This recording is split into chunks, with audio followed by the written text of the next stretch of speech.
Ok.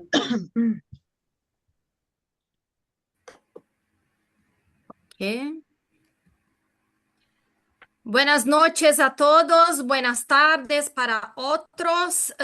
Yo soy Ana María de Brasil, soy cardióloga pediátrica do Instituto de Coração de São Paulo.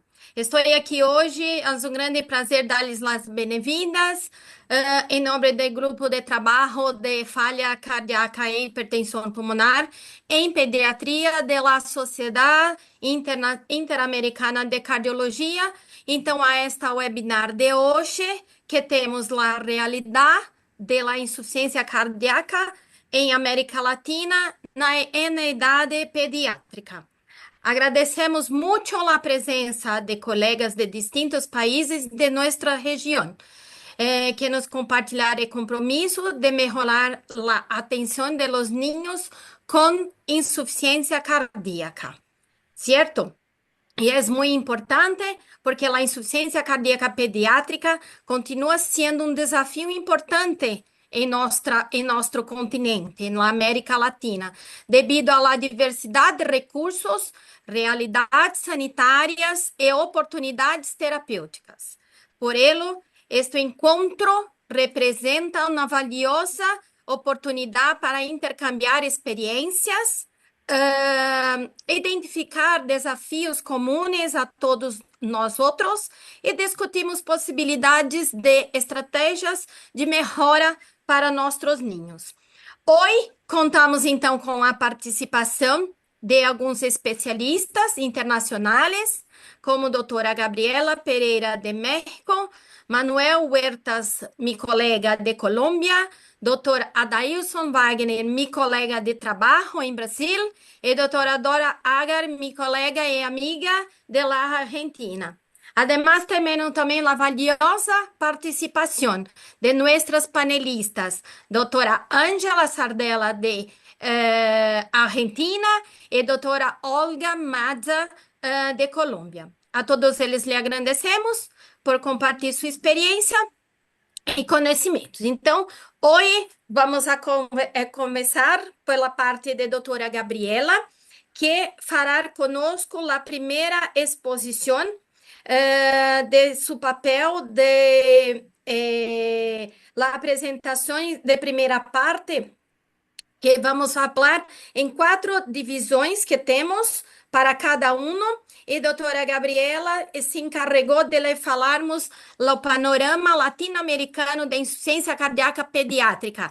Doutora Gabriela é cardióloga pediátrica também, do Hospital de México, é importante parte em sua parte de professora, pós-graduação em seus alunos, e sua parte em hospital importante em México. Doutora Gabriela, les escuchamos. Bueno, buenas tardes y buenas noches para algunos usos horarios. Muchas gracias por la invitación a participar en este webinar. Y pues yo voy a hablar inicialmente sobre el panorama latinoamericano de la insuficiencia cardíaca pediátrica. Y bueno, como ya mencionaba la doctora Ana María, la insuficiencia cardíaca en pediatría representa un gran reto para todos nosotros como cardiólogos pediatras. Sabemos que la insuficiencia cardíaca se va a definir como un síndrome progresivo que está causado por alteraciones cardiovasculares y no cardiovasculares, y que esto va a resultar en signos y síntomas característicos. Y dentro de estos, uno que resalto aquí es la falla de Medro, que para nosotros como cardiólogos pediatras, pues es un dato clínico muy importante de esta falla cardíaca y muy característico del paciente pediátrico. Obviamente, pues el paciente adulto, aunque sí tiene pérdida de peso, para nosotros esta incapacidad del paciente para ganar peso de manera adecuada, para crecer adecuadamente, pues es algo muy importante y determinante en el pronóstico de nuestros pacientes. Entonces, este dato, pues es muy importante dentro de la definición de la insuficiencia cardíaca. Y bueno, también tenemos otros datos característicos, el edema, la dificultad respiratoria, la intolerancia a la actividad física, y esto pues se va a acompañar de trastornos circulatorios, hormonales y moleculares. Y justamente pues pongo la definición porque ya desde ahí va a empezar el reto para nosotros como cardiólogos pediatras en cuanto a la insuficiencia cardíaca en nuestros pacientes. Es difícil estimar una prevalencia global de la insuficiencia cardíaca porque inicialmente no tenemos una definición estándar de insuficiencia cardíaca en pediatría. No hay consensos generales que determinen bien esta definición y que entonces nos permitan clasificar bien a los pacientes. E incluso diría que a veces los cardiólogos pediatras o incluso los pediatras normalizamos un poco la insuficiencia cardíaca y tenemos un niño, vamos a poner un ejemplo, con una CIB que no crece adecuadamente, pero no le ponemos el diagnóstico como tal de insuficiencia cardíaca, solo decimos tiene una comunicación interventricular, pero no ponemos ese apellido de que el niño está en insuficiencia cardíaca. Entonces, ya desde ahí, al no tener una definición estándar, una definición adecuada, pues ya empieza el reto para nosotros para hablar sobre la insuficiencia cardíaca en pediatría, porque pues no vamos a tener una prevalencia global por todos estos pacientes que se nos están quedando sin este diagnóstico como tal. Y entonces esta ambigüedad y para poder establecer el diagnóstico, pues ya empieza siendo un gran reto para nosotros. Y además, pues las metas en el tratamiento son muy distintos a las metas en el paciente adulto. Nosotros traspolamos muchas de las cosas que hacemos de la evidencia que hay en adultos, que pues obviamente se han estudiado mucho más. Hay más estudios sobre diagnóstico, tratamiento, consensos en población adulta, pero pues en pediátricos tomamos esa información y tratamos de aplicarla al grupo pediátrico. Y entonces ya desde ahí pues empiezan estas dificultades. Y las metas en el tratamiento para nosotros como cardiólogos pediatras pues son estabilizar al paciente, prevenir la progresión y uno muy importante es lograr el crecimiento y el desarrollo adecuado de nuestros pacientes. Como decía, por eso la falla de Medro pues va a ser un dato muy importante. Nosotros queremos que nuestros pacientes tengan un crecimiento adecuado, que tengan un desarrollo adecuado para que pues, puedan convertirse en adultos funcionales, en adultos que tuvieron un adecuado crecimiento. A nivel global sí tenemos algunas estadísticas, algunos datos sobre la prevalencia y la incidencia. ¿Y qué pasa en el mundo? Pues sabemos que hay una incidencia global de 0.97 hasta 7.4 por cada 100,000 niños. Y en Estados Unidos sí hay algunos datos más claros sobre esta patología. Sabemos que anualmente en Estados Unidos se estima que se hospitalizan entre 11,000 y 14,000 pacientes debido a insuficiencia cardíaca. Y también sabemos que existe una relación muy importante con los pacientes que tienen cardiopatía congénita, siendo esta una de las etiologías más importantes en el paciente con insuficiencia cardíaca, pero pues es un grupo muy disperso, ¿no? Hay algunos grupos que reportan que el 25% de sus pacientes con insuficiencia cardíaca son portadores de cardiopatía congénita y hay otros que reportan hasta 75%. Entonces, llega a ser un abanico muy grande y pues esto también nos va dando cierta dificultad en establecer pues la magnitud del problema de la insuficiencia cardíaca en población pediátrica. Algunos países han determinado esta incidencia. En Inglaterra y en Irlanda se estima que 0.87 por cada 100,000 niños, en Taiwán 7.4 y en España hasta un número de 83 por cada 100,000 habitantes. Pero en realidad, pues tenemos poca evidencia sobre este grupo. Y entonces de ahí pues empieza cada vez más el reto. Hay varias publicaciones, sobre todo pues a nivel de Estados Unidos, Europa, sobre cuánto representa esta falla cardíaca para el paciente, para el país, ¿no? El paciente con insuficiencia cardíaca, cuánto le cuesta a Estados Unidos, cuántas hospitalizaciones hay por insuficiencia cardíaca, cuántas visitas a urgencias, ¿no? Y esto, pues, nosotros podríamos tratar de aplicarlo, pero ¿qué pasa en nuestro medio? ¿Qué pasa en Latinoamérica con esto? Pues que representa un gran reto porque no tenemos clara esta estadística, no sabemos cuánto nos representa realmente la insuficiencia cardíaca en pediatría. Y ahorita vamos a hablar pues que tenemos una paradoja muy importante, muy terrible, ¿no? en Latinoamérica. Y pues ahora que estamos empezando con el Mundial, pues voy a hablar un poquito, ¿no? De cómo la falla cardíaca, la insuficiencia cardíaca, se puede sentir que es un reto enorme, ¿no? Tan grande como si fuéramos un equipo amateur campeón de la Champions, ¿no? No quise poner selecciones para no entrar en discusiones, ¿no? Futbolísticas, pero en Latinoamérica creo que hemos aprendido y nos hemos adaptado a esta paradoja que ahorita voy a mencionar, y que la insuficiencia cardíaca en general, no solo en pediatría, nos va a permitir ir haciendo estrategias para que este reto no sea un equipo amateur contra el Paris Saint-Germain, sino que sea cada vez que nos adaptemos más a poder jugar este partido y ganarlo, ¿no? Y ahorita pues voy a poner algunos ejemplos de cómo en Latinoamérica, aunque tenemos un reto muy, muy fuerte, lo hemos podido adaptar para pues poder competir a la par de otros países, ¿no? ¿Y cuál es la terrible paradoja de América Latina sobre la insuficiencia cardíaca pediátrica y en general?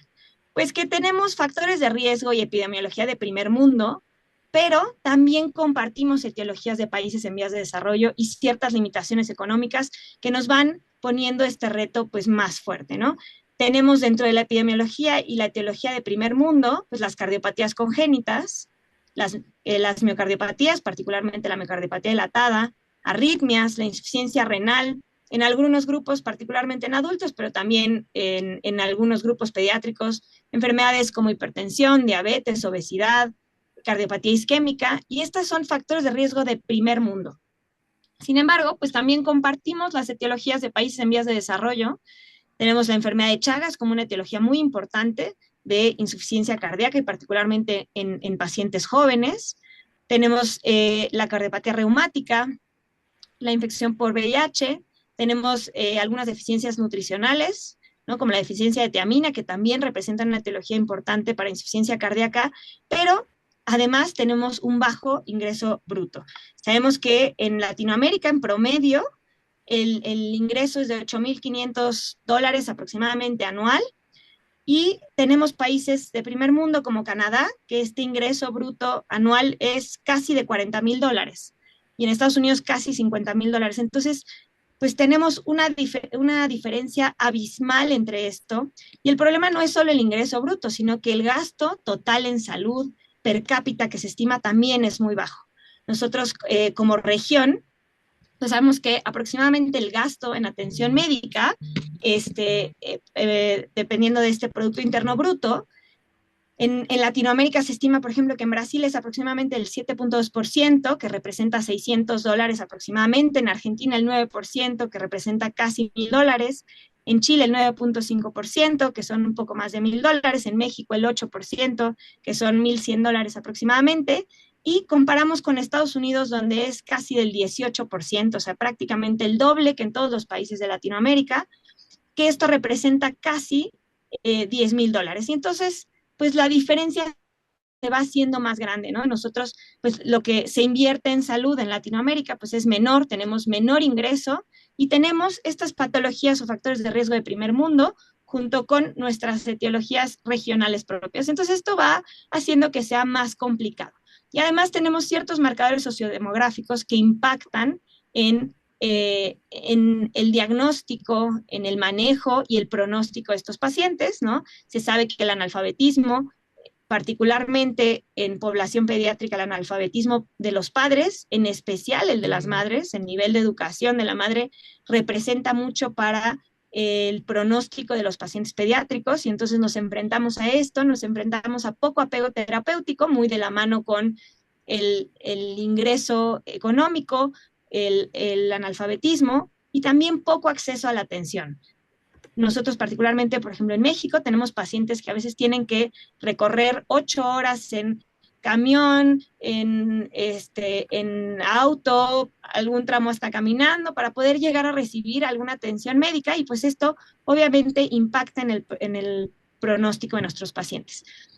Y además se estima, algunos estudios refieren que existe poco apego a las guías sobre tratamiento de insuficiencia cardíaca en cuanto al estándar de tratamiento, el standard of care. Algunos artículos refieren que aproximadamente se estima que menos del 30% de los pacientes pediátricos reciben, por ejemplo, un IECA en el manejo de la insuficiencia cardíaca, cuando el IECA pues, es uno de los tratamientos que hemos traspolado de los adultos, que tenemos cierta evidencia de que funciona para el tratamiento de falla cardíaca. Entonces, si en estos que ya están aprobados o ya están estandarizados para el tratamiento de insuficiencia cardíaca tenemos un apego tan bajo como el 30%, pues obviamente con las nuevas estrategias terapéuticas, este apego pues llega a ser mucho menor. Continuando con esto, pues de los grandes retos, pues dentro de las etiologías sabemos que las cardiopatías congénitas en América Latina se estima que causan entre el 8 y hasta el 82% de los pacientes que cursan con insuficiencia cardíaca. La enfermedad de Chagas también representa un porcentaje importante dependiendo del país, desde 1.3 hasta 21%. La fiebre reumática y la cardiopatía reumática, aunque en primer mundo probablemente digan que pues ya no existe, ¿no? Nosotros lo seguimos viendo y se estima en América Latina que entre 1.5 hasta 74% de estos pacientes van a cursar con insuficiencia cardíaca y pues por supuesto lo que decíamos, las etiologías relacionadas al primer mundo, las cardiomiopatías. También asociados pues otras patologías como infecciones respiratorias bajas, anemia severa e infección por VIH que puede llegar hasta el 30% en algunas regiones. En cuanto a estas dos particulares de nuestro grupo poblacional, la enfermedad de Chagas se refiere que representa hasta el 7.8% de las muertes por falla cardíaca en Brasil y que entre Brasil, Chile, Argentina, Paraguay, Perú y Uruguay se presentan hasta 21,000 muertes al año por esta patología. Entonces, sigue siendo un factor muy importante para la presencia de insuficiencia cardíaca. Es endémica en 21 países de América Latina y algo importante es que esta se va a presentar en pacientes jóvenes. Entonces, pues es algo que nos llega a impactar a nosotros como cardiólogos pediatras. Y la cardiopatía reumática, se estima que, por ejemplo, en Brasil, 22,000 pacientes tienen esta patología al año, se diagnostican con cardiopatía reumática al año, y tiene una prevalencia entre niños y adolescentes entre el 3 y el 5% para la región de América Latina. En algunos países que han llevado la estadística sobre la cardiopatía reumática, por ejemplo, en Bolivia, en La Paz, estiman 7.9 por cada 1,000 pacientes pediátricos se diagnostican al año con cardiopatía reumática, y en Cuba entre 2.9 de cada 1,000 por año igualmente. Para 2003 se estimaba que había más de 100,000 casos de fiebre reumática en niños en toda América Latina. Entonces, no es una patología que ya se guardó en el cajón y nos olvidamos de ella, sino que nosotros como región tenemos que seguir teniéndola en la mente como que puede ser una causa importante de insuficiencia cardíaca. Entonces, sí, nosotros nos enfrentamos a un reto muy importante como región sobre el diagnóstico de la insuficiencia cardíaca, sobre estas etiologías y pues la cuestión económica. Sin embargo, pues no todo es tan negro y tan sombrío como les decía. Pues creo que nosotros vamos luchando, ¿no? Para alcanzar y ganar ese partido, ¿no? Contra el campeón de la Champions.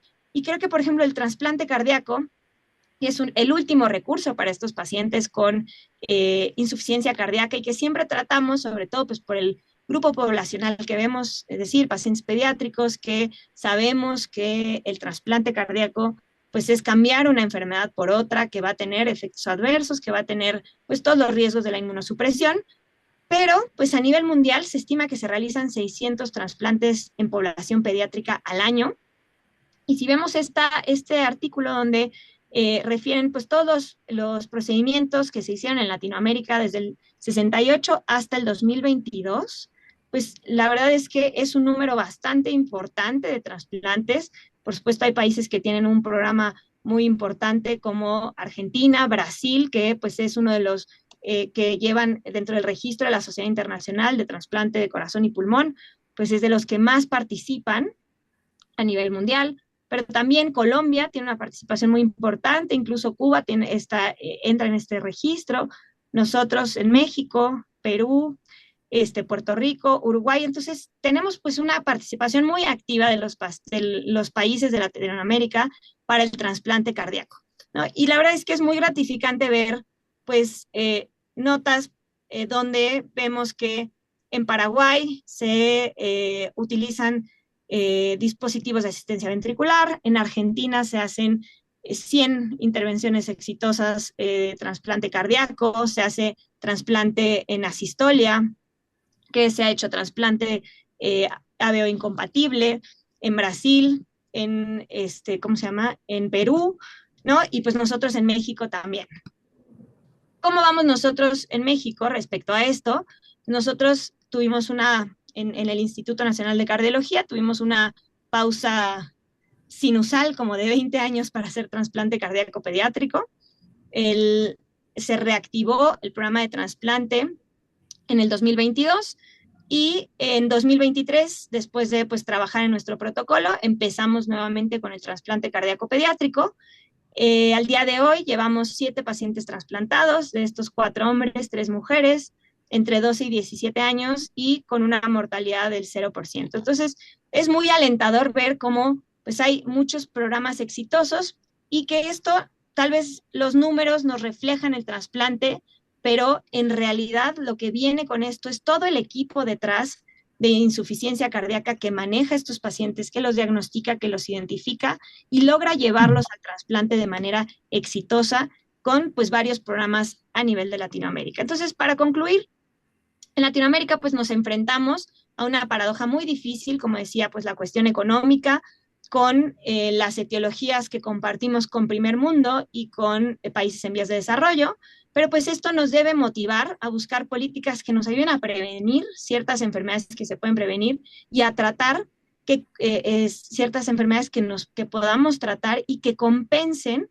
esta paradoja tan difícil a la que nos estamos enfrentando. Algo muy importante que creo que nos va a permitir también compensar esta paradoja, pues es mejorar el registro de la insuficiencia cardíaca. Si uno se pone a buscar pues epidemiología en toda la región, es muy difícil encontrar números que nos permitan conocer el problema global al que nos estamos enfrentando o un panorama general de lo que nos estamos enfrentando. Entonces, si mejoramos este registro, pues vamos a poder saber bien el monstruo contra el que estamos luchando para pues conocer mejor a nuestro rival y poder tratarlo. Y pues hacer lo que está en nuestras manos por mejorar el pronóstico de nuestros pacientes.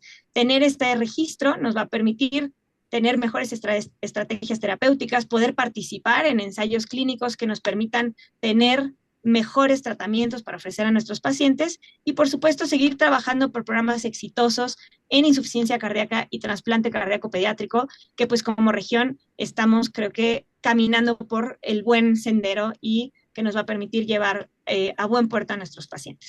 Muchas gracias.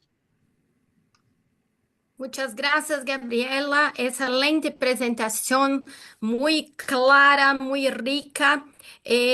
Ahora yo me voy a compartir la palabra con mi amiga y colega Mariana Casalas, la doctora Mariana, cardióloga pediátrica del Hospital de Niños Ricardo Gutiérrez en la Argentina, y también es la secretaria del Grupo de Trabajo sobre Insuficiencia Cardíaca e Hipertensión Pulmonar de la SIAC. Mariana, te escuchamos. Gracias, Ana. Un placer estar acá. Bienvenidos a todos. Y en realidad vamos a presentar al doctor Manuel Huertas Quiñones. Recordarles a todos que en el chat pueden escribir las preguntas y las preguntas las vamos a hacer al final de todas las disertaciones, ¿sí? Vamos a presentar al doctor Manuel Huertas Quiñones, que es cardiólogo pediatra. Trabaja en la Clínica de Falla Cardíaca y Trasplante Cardíaco Pediátrico, la Cardia Fundación Cardioinfantil. Realizó la maestría en Cardiología Pediátrica Universitaria de la Universidad de Barcelona, España, y es especialista en docencia de la Universidad Universitaria de la Universidad del Bosque, profesor titular también de la Universidad Nacional de Colombia y de la Universidad del Rosario, muchísimos otros títulos más, pero quiero resaltar también que es presidente y fundador del capítulo de falla cardíaca e hipertensión pulmonar de pediatría de aquí de la SIAC. Así que bienvenido, Manuel, un placer tenerte aquí con nosotros y escuchamos tu charla. Bueno, Mariana, muchas gracias por esa gran presentación. Ana María, es un honor compartir aquí con todo el panel conocimientos y experiencias acerca del diagnóstico y la estratificación de lo básico al avanzado en la vida real en el enfoque del paciente con insuficiencia cardíaca pediátrica. Entonces es un placer, como ustedes saben, pues asumo la responsabilidad de las referencias bibliográficas, este es mi conflicto de interés y doy mis agradecimientos a todo este comité organizador, a nuestro grupo de trabajo y al Consejo de Cardiopatías Congénitas y Pediatría de nuestra Sociedad Interamericana de Cardiología. Partiendo de la definición que ya nos comentó Gabriela muy bien y que nos da la insuficiencia cardíaca como un síndrome fisiopatológico y clínico progresivo que involucra anomalías cardiovasculares cardiovasculares, pero también extracardíacas y que se acompaña de trastornos circulatorios, neurohormonales y moleculares, pues podemos ver que su enfoque puede ser complejo, mucho más que en el paciente adulto, ya que nuestros pacientes son mucho más heterogéneos, incluyen múltiples fisiopatologías y podemos resumirlas en estos 4 grupos como tal. Los pacientes que tienen sobrecarga de volumen, los pacientes que cursan con sobrecarga de presión, los que tienen disfunción sistólica y los que tienen disfunción diastólica. Miren que en todos ellos vamos a tener múltiples etiologías, cardiopatías congénitas, cardiopatías adquiridas, miocardiopatías de causa genética, que van a generar múltiples alteraciones fisiopatológicas, caracterizadas por sobrecarga de volumen, lesión miocárdica, disminución del gasto cardíaco y activación de mecanismos que deberían ser compensatorios, pero a la larga se convierten en descompensatorios, como la activación del sistema renina-angiotensina-aldosterona, la generación de hormona antidiurética, factores de activación del sistema nervioso simpático y el desbalance entre sustancias vasodilatadoras y vasoconstrictoras. Todo esto sumado al remodelamiento ventricular y al estrés sobre la pared miocárdica, que va a generar una progresión a la falla cardíaca.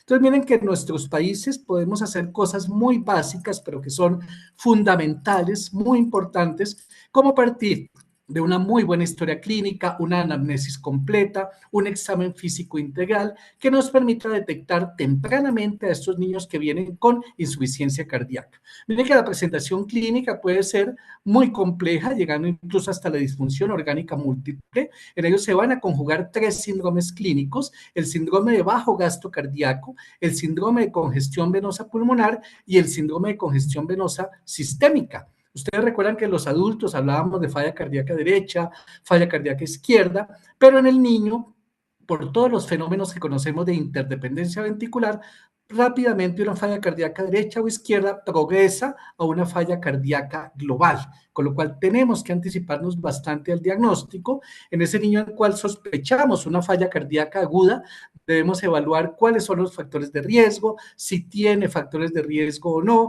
si estamos en presencia de anomalías etiológicas que podamos resolver fácil y rápidamente, partiendo de un abordaje diagnóstico con una muy buena historia clínica, un examen físico exhaustivo y completo, electrocardiograma que nos da mucha información y que a veces subestimamos y que tenemos disponible en todos nuestros centros, la radiografía de tórax y biomarcadores. Ustedes saben que múltiples biomarcadores han sido descritos, están estudiados, muchos ya tipificados en población pediátrica, pero el BNP, el péptido natriurético tipo B, y el NT-proBNP siguen siendo nuestros biomarcadores de guerra, de trabajo diariamente, con los cuales podemos enfocar parte del diagnóstico inicial y utilizarlos para el seguimiento, más que esa cifra mágica de si el BNP está por debajo de 100 o el NT-proBNP por debajo de 125, es el valor inicial y la progresión en el tiempo la que nos va a decir si ese paciente tiene sobrecarga de volumen y presión y si esa falla cardíaca la estamos manejando adecuadamente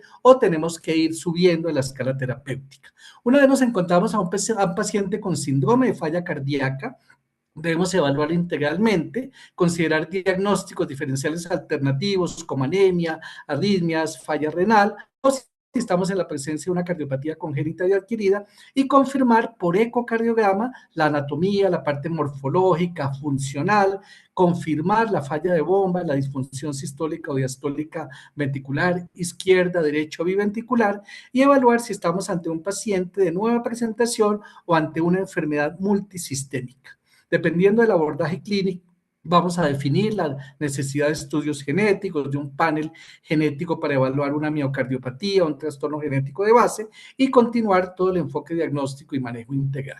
Para estratificar la severidad de nuestros pacientes es importantísimo a esa falla cardíaca colocarle apellidos. El primer apellido será si ese paciente tiene una falla cardíaca compensada o descompensada, qué clase funcional tiene y el índice de severidad, y esa severidad la vamos a saber utilizando y combinando todos estos múltiples parámetros que vemos acá.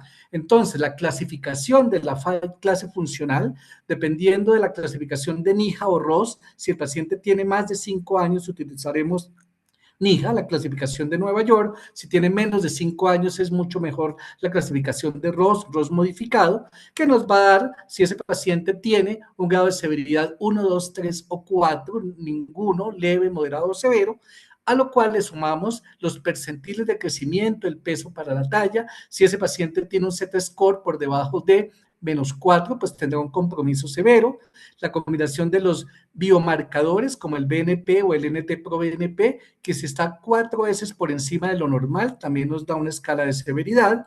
La parte de la prueba cardiopulmonar integrada con medición de consumo de oxígeno, donde es muy importante evaluar qué valores obtenemos en dicha prueba y si tenemos menos del 25% del valor predicho, ese paciente tiene un cuadro severo de compromiso de falla cardíaca, sumado a las medidas invasivas como el índice cardíaco, el volumen de fin de diástole ventricular, que si está por debajo de 20 milímetros de mercurio, mayor a 20 milímetros de mercurio, nos da un valor de severidad, o si el índice cardíaco es menor a 1.5 litros por minuto por metro cuadrado. El otro parámetro muy importante, la tasa de hospitalizaciones que ha tenido nuestro paciente en el año anterior. Si no ha tenido ninguna, tendrá un cuadro de que no tiene en este momento severidad de falla cardíaca, hasta tener más de 2 hospitalizaciones en el año anterior, nos da para un cuadro ya moderado o severo. Miren que resumiendo esto también, pues vamos a evaluar si ese paciente tiene una clase funcional 1, sin limitación, clase funcional 2 o limitación leve, 3 o limitación marcada, o 4, que es una limitación severa. Y aquí en este cuadro, que es muy didáctico, podemos ver la descripción de los signos y síntomas más frecuentes dependiendo de la severidad, donde una clase funcional 1, el paciente estará en buen estado general, va a tener un crecimiento pondoestatural muy bueno. En una clase 2 va a tener ligera taquipnea con actividad, clase 3 una taquipnea en reposo, aspecto cansado, palidez, y el 4 donde va a ser incapaz de hacer su ABC con signos marcados de insuficiencia cardíaca, incluso en reposo, requiriendo incluso terapias complejas y muchas veces avanzadas. El otro apellido que tenemos que colocarle a nuestro paciente con falla cardíaca es la clasificación por estadios del Colegio Americano de Cardiología y la AJA, que es un esfuerzo porque hagamos diagnóstico cada vez más temprano de la insuficiencia cardíaca y donde lo vamos a estadificar de A, B, C o D, dependiendo de estos parámetros que vemos acá. El estadio A es un paciente que tiene un riesgo aumentado de desarrollar insuficiencia cardíaca, pero que aún tiene una función y una estructura cardíaca normal. Está asintomático y no hay evidencia de sobrecarga de cavidades. Esto lo podemos evaluar fácilmente con la historia clínica, el examen físico completo. Ejemplos típicos, el paciente con leucemia linfoide aguda que va a iniciar ciclo de quimioterapia, o sea, que va a estar expuesto a cardiotoxicidad. Pacientes con historia familiar de miocardiopatías, pacientes con ventrículo único, con el de transposición de grandes arterias, por ejemplo, son pacientes que en un momento dado los vemos normales, pero que tienen un riesgo aumentado de desarrollar alteraciones funcionales con signos y síntomas de falla cardíaca. El estadio B, ese mismo paciente, pero que ya empieza a tener alteraciones anatómicas o funcionales, pero que aún se encuentra asintomático.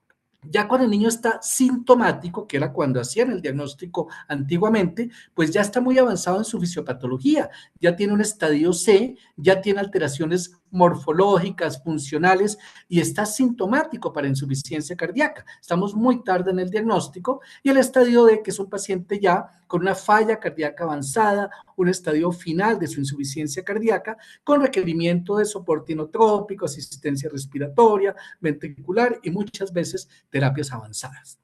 Otra clasificación, si es un paciente que está en una insuficiencia cardíaca ya muy avanzada, debemos utilizar la clasificación Intermax, hasta aquí les presento la de adultos, y el Pedimax para pacientes pediátricos, donde pues es un paciente que ya estamos estratificando para la necesidad de terapias avanzadas de manejo en falla cardíaca, como asistencia ventricular o trasplante cardíaco, que nos comentará la doctora Dora Hack al final de esta sesión.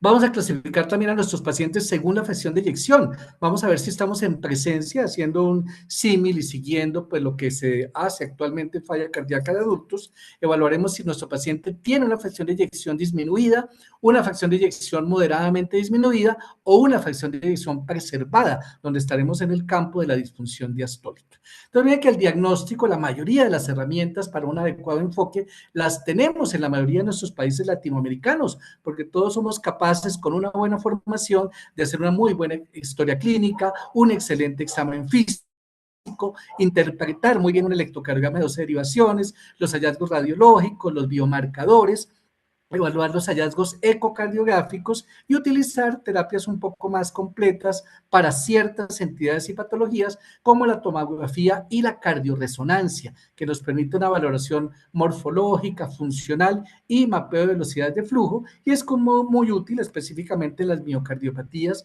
donde podemos reglar muy bien qué tipo de miocardiopatía tiene nuestro paciente, evaluar qué tanto realce tardío, qué tanta fibrosis, qué pronóstico tiene y qué tanto miocardio puede ser viable o no. El cateterismo y estudio hemodinámico va a ser fundamental para evaluar etiologías, fisiopatologías, es el gold estándar, como sabemos, para la valoración de la hipertensión pulmonar y además nos permite tomar biopsias endomiocárdicas que nos aclaran el diagnóstico en algunas patologías y que además nos sirven para en el paciente pediátrico. Marcadores, miren que no tenemos que complicarnos con todos estos elementos que ustedes ven acá y que han sido descritos en la literatura y que son el resultado de la lesión miocárdica, del estrés de las cavidades cardíacas, de la fibrosis, de la remodelación, de la inflamación, sino que seguimos manejando el BNP y el NT-proBNP para el diagnóstico inicial y para el seguimiento de nuestros pacientes siempre de una manera individualizada. La placa de tórax que nos da muchísima información, nos permite evaluar si hay cardiomegalia, qué grado de cardiomegalia tiene el paciente, si hay más dilataciones de cavidades izquierdas, derechas o es global, cómo está el flujo sanguíneo pulmonar, cómo está el arco aórtico, cómo están las cavidades y la relación con las diferentes estructuras vasculares y de la vía aérea, y evaluar si hay derrame pericárdico, si hay lesiones puntuales que nos orienten hacia etiologías y hacia fisiopatologías diversas que requieren siempre un manejo individualizado. El diagnóstico por imagen, fundamental, la ecocardiografía, que como sabemos es una extensión magnífica del examen físico, nos permite una valoración en la cabecera del paciente, morfológica, funcional, aclarar etiologías, evaluar el grado de disfunción sistólica y diastólica de nuestros pacientes, pero que debe verse siempre analizado de manera integral y de manera global. Vamos a evaluar la función diastólica, básicamente teniendo en cuenta el patrón de flujo mitral, el flujo venoso pulmonar, el Doppler tisular, que nos permitirá saber si estamos en presencia de una disfunción tipo 1, tipo 2 o tipo 3, un patrón restrictivo. Esos son los valores que recomendamos a los cardiólogos en la evaluación y que son tomados de un capítulo que escribió la doctora Stapper en el primer libro realizado en español, que es el libro de ecocardiografía en el paciente pediátrico de CICIAC y que mostramos al comienzo de esta charla. La ecocardiografía nos va a permitir también evaluar la arquitectura ventricular, si ese paciente tiene una arquitectura de un corazón en forma gótica, con una perfecta sístole, diástole, movimiento de torsión, o si ese corazón se ha dilatado y tiene una arquitectura más románica, con unos arcos mucho más dilatados, más alargados, donde ya se pierde el movimiento de torsión y prácticamente la fracción de eyección se pierde en un 50%, como en el ejemplo que ven acá. Podemos evaluar el TAPSE para la función sistólica del ventrículo derecho y examinar cómo está ese movimiento de las fibras longitudinales y el área de cambio fraccional para el ventrículo derecho y evaluar las demás fibras. Nos va a permitir evaluar los grados de deformación apicales, mediales y basales en un paciente normal o acá en un paciente con un strain ya francamente patológico, hipoquinesia y que nos permite evaluar tempranamente si hay disfunción, muy útil en diversas esa cantidad de pacientes con falla cardíaca, con miocardiopatías, con signos de cardiotoxicidad o en el seguimiento post-trasplante cardíaco. Básicamente, para evaluar la función sistólica, tenemos en cuenta la fracción de eyección, la fracción de acortamiento todavía, porque muchos de los artículos y clasificaciones se basan aún en la fracción de eyección, aunque debemos completarlo con la evaluación del strain, el strain global longitudinal, el TAPSE y el cambio de área fraccional.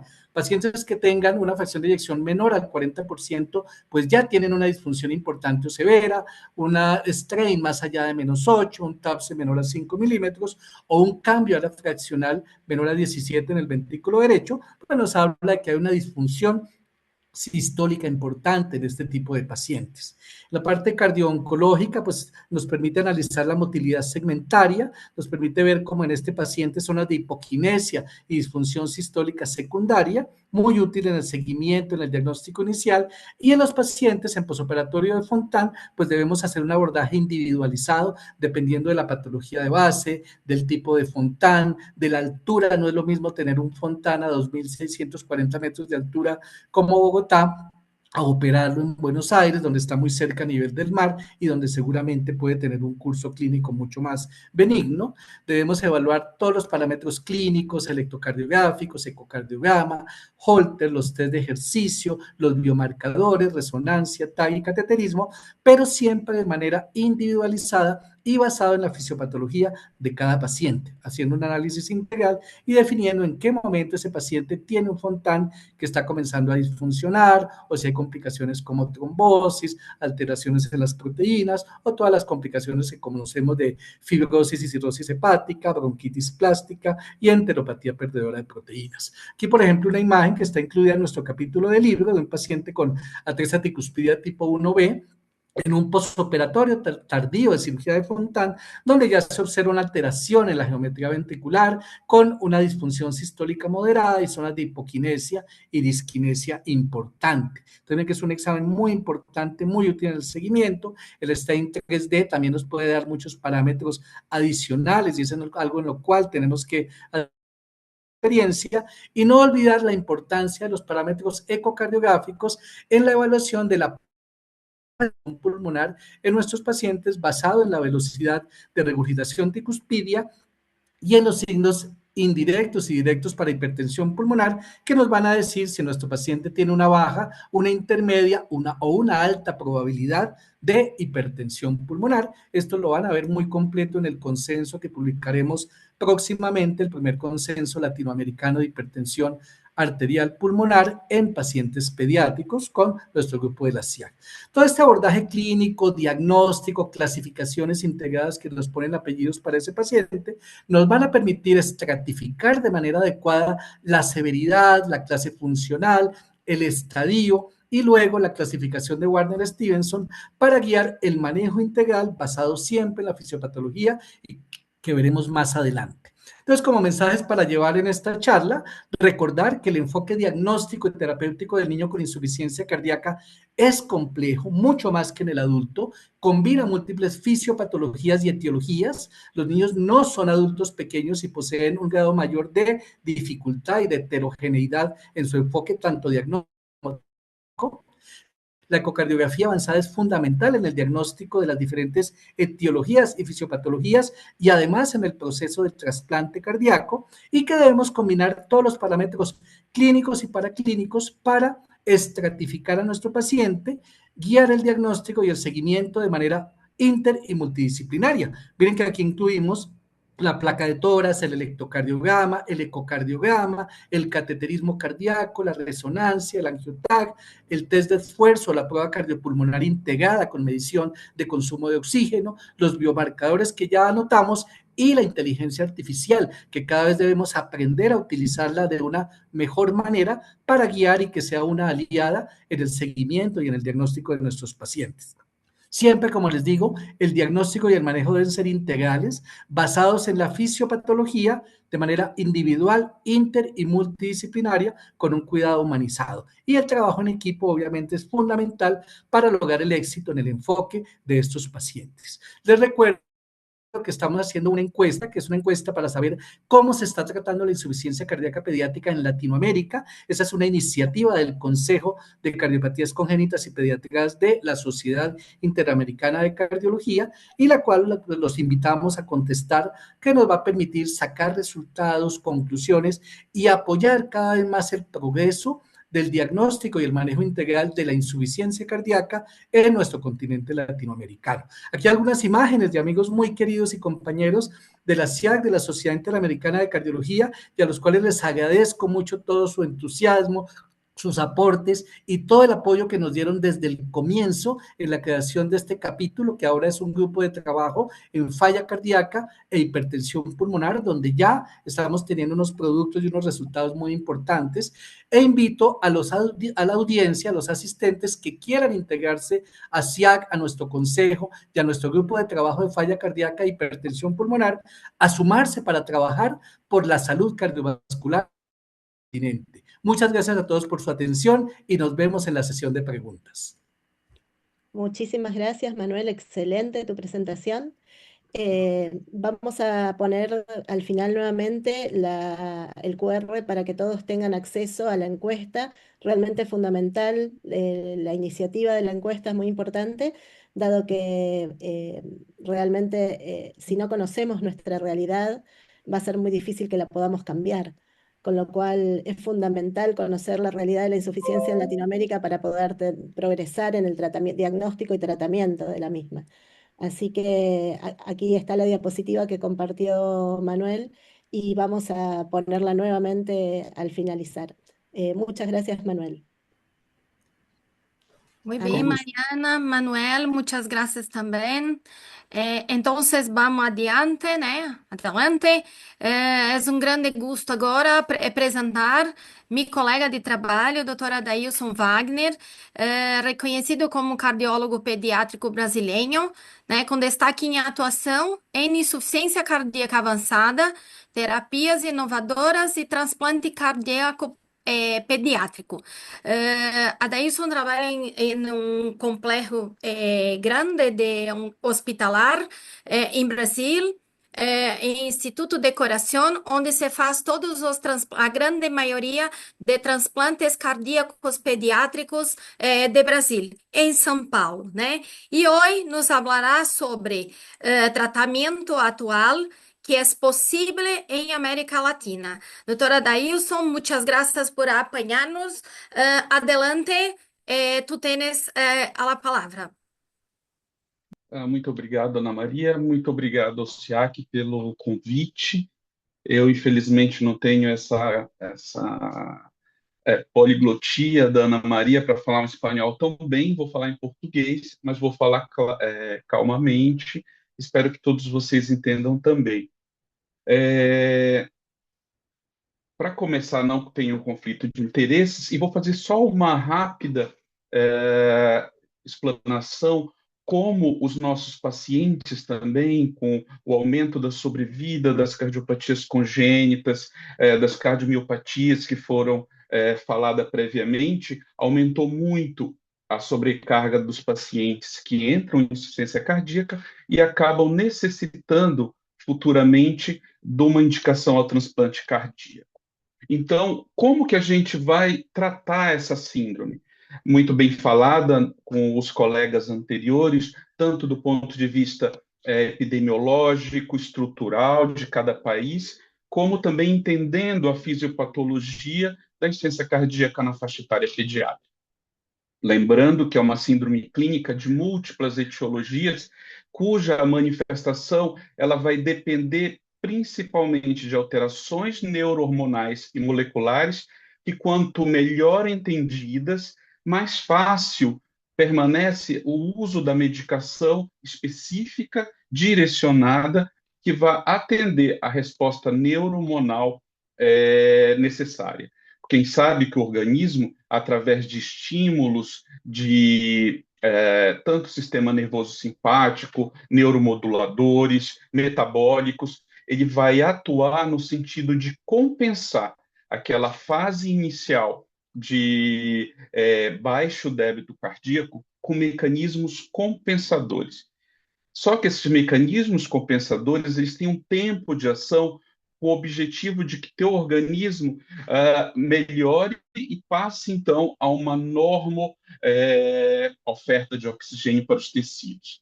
Se essa manifestação não consegue retornar ao normal em um tempo hábil, começa a haver uma resposta pior da cronologia do tratamento da IC no paciente. Ou seja, o que era para ser um mecanismo de adaptação para ajudar o organismo passa a ter um efeito deletério, um efeito de piorar a mecânica cardiovascular, levando a lesões, muitas vezes, que não se pode mais reverter.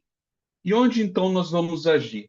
Principalmente, as medicações clássicas estabelecidas vão atuar principalmente no sistema renina-angiotensina e no sistema natriurético, de forma que a gente consiga ter uma relação específica de fluidos tanto na pré quanto na pós-carga, quanto a relação entre os mecanismos vasoconstritores e vasodilatadores. Então, essa fisiopatologia vai se manifestar, como tão bem foi falado pelo colega Manuel, sobre a manifestação clínica no paciente, ou seja, o quanto o nosso débito cardíaco é suficiente para manter um débito adequado periférico, o quanto eu começo a ter congestão, e essa associação, então, no pensamento do mecanismo da fisiopatologia mais clínica e também com os resultados laboratoriais associados, a gente pode ter, então, um pensamento na gravidade da manifestação da insuficiência cardíaca nessa criança e o quanto a gente vai precisar intervir o mais rápido possível. Então, o objetivo do tratamento da insuficiência cardíaca, primeiro, é estabilizar e retardar a progressão da doença, ou seja, eu conseguir fazer com que a minha criança em franca ou evolutiva insuficiência, falha cardíaca, possa ter um crescimento e um desenvolvimento mais adequado possível, aumentando a qualidade de vida e, principalmente, no pensamento atual, que esse tratamento possa, pelo menos, retardar a evolução para uma outra terapia mais avançada, como, por exemplo, o transplante cardíaco. E um grande pensamento atual também na evolução, tanto do pensamento do entendimento genético das cardiopatias, é o quanto a gente vai conseguir fazer o remodelamento reverso desse coração, desse miocárdio. Ou seja, não apenas manter o meu paciente bem estável, mas conseguir fazer com que esse remodelamento deletério, que foi negativo para o coração, possa ser revertido.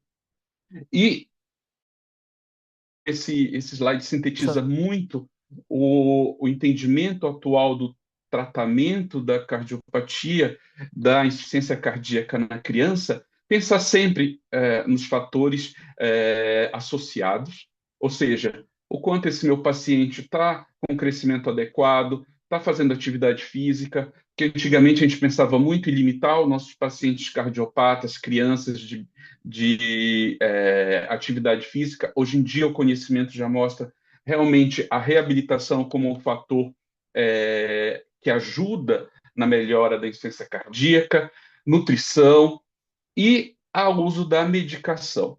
E quanto a gente vai utilizar dessa medicação, o quanto a gente vai investir no tratamento desse paciente.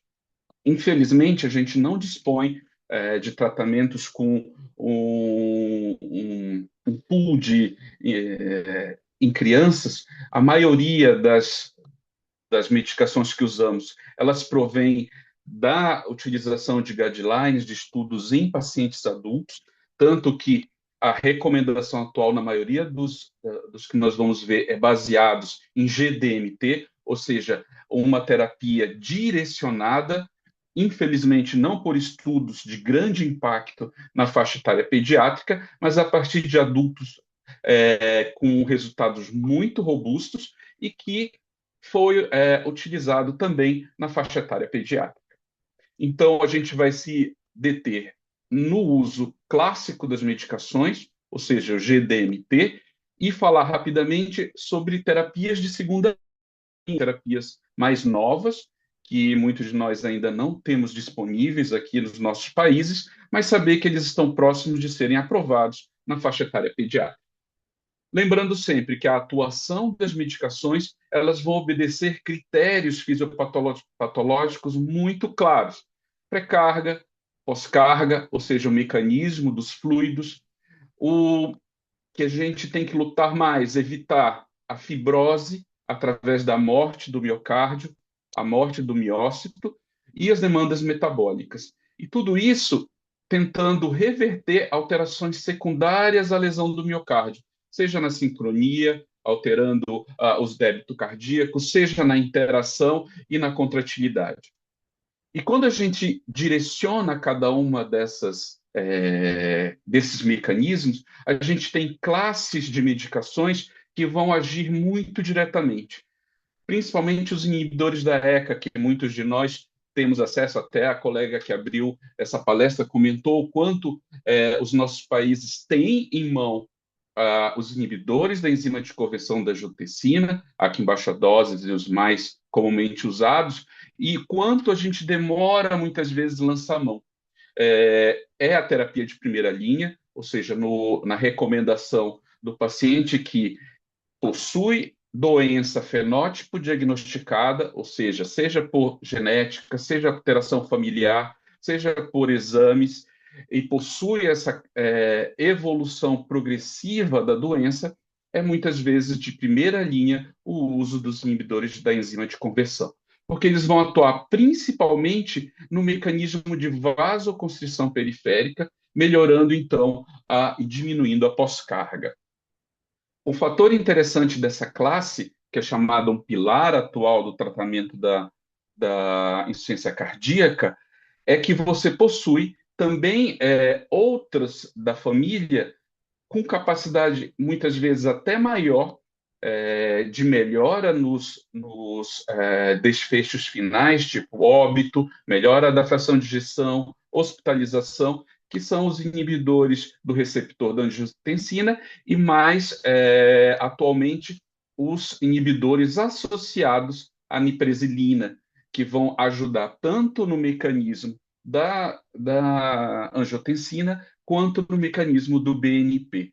Portanto, é uma classe muito utilizada, tem bastantes estudos ainda não robustos na faixa etária pediátrica, mas principalmente associado ao enalapril, com bom resultado na faixa etária. A segunda classe muito utilizada e recomendada são os beta-bloqueadores.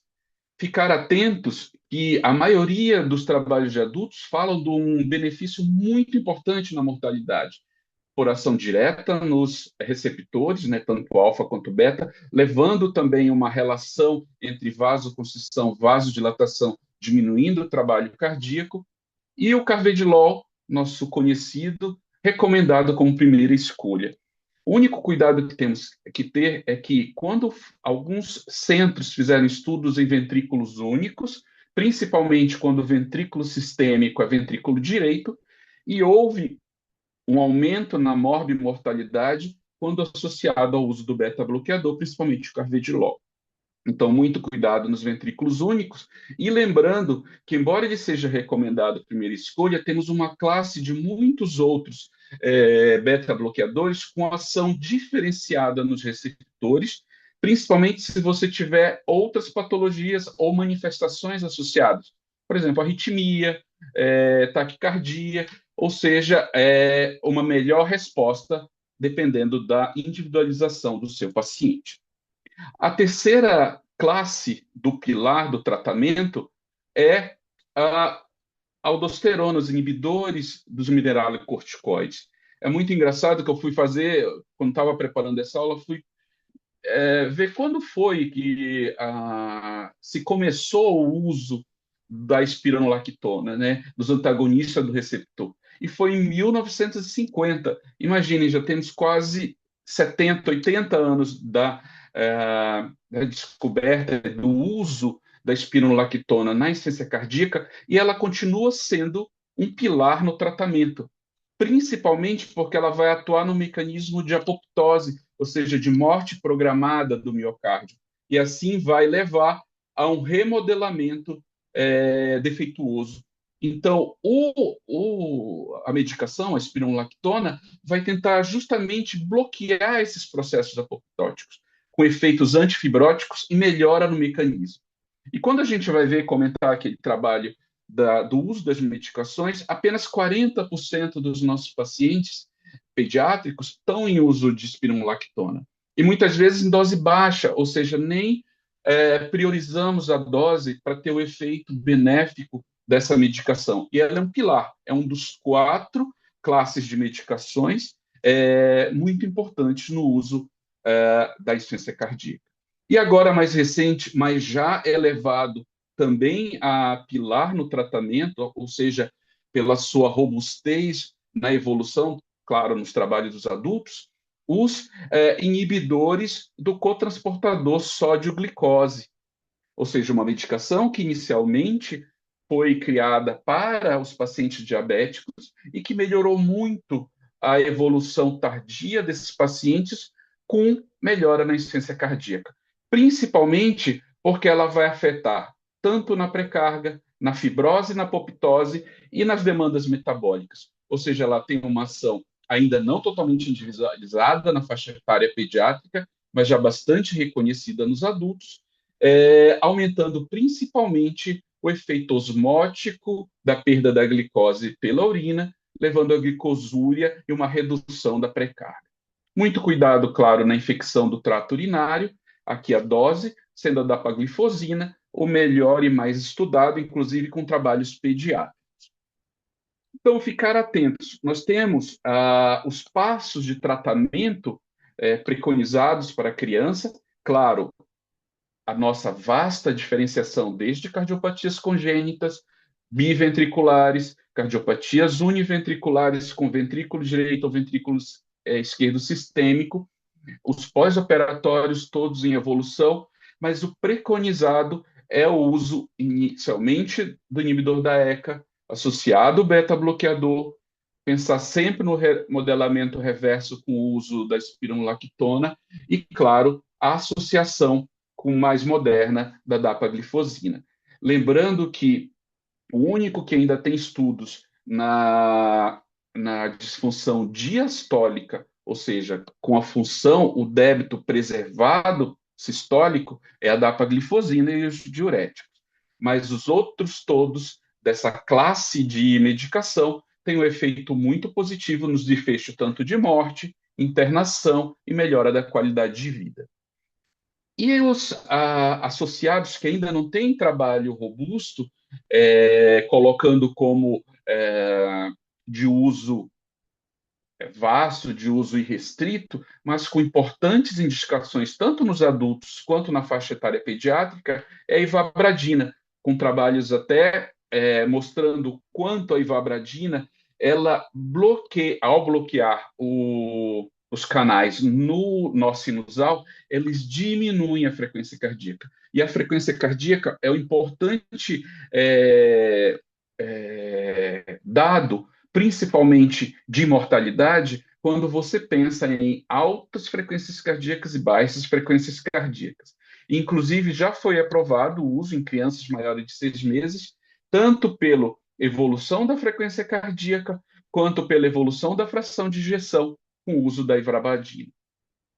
E também em crianças nós temos também estudos, claro, com N muito mais baixo, por exemplo, o Panorama, quando fez o teste dos adultos, mais de 8.000 adultos fecharam o estudo, enquanto no crianças foram 300, 400 crianças, mas com fator positivo, principalmente dados laboratoriais, embora no desfecho, no término do estudo, foi visto que foi bem tolerado, mas ele não mostrou superioridade em relação ao enalapril, inibidor da ECA.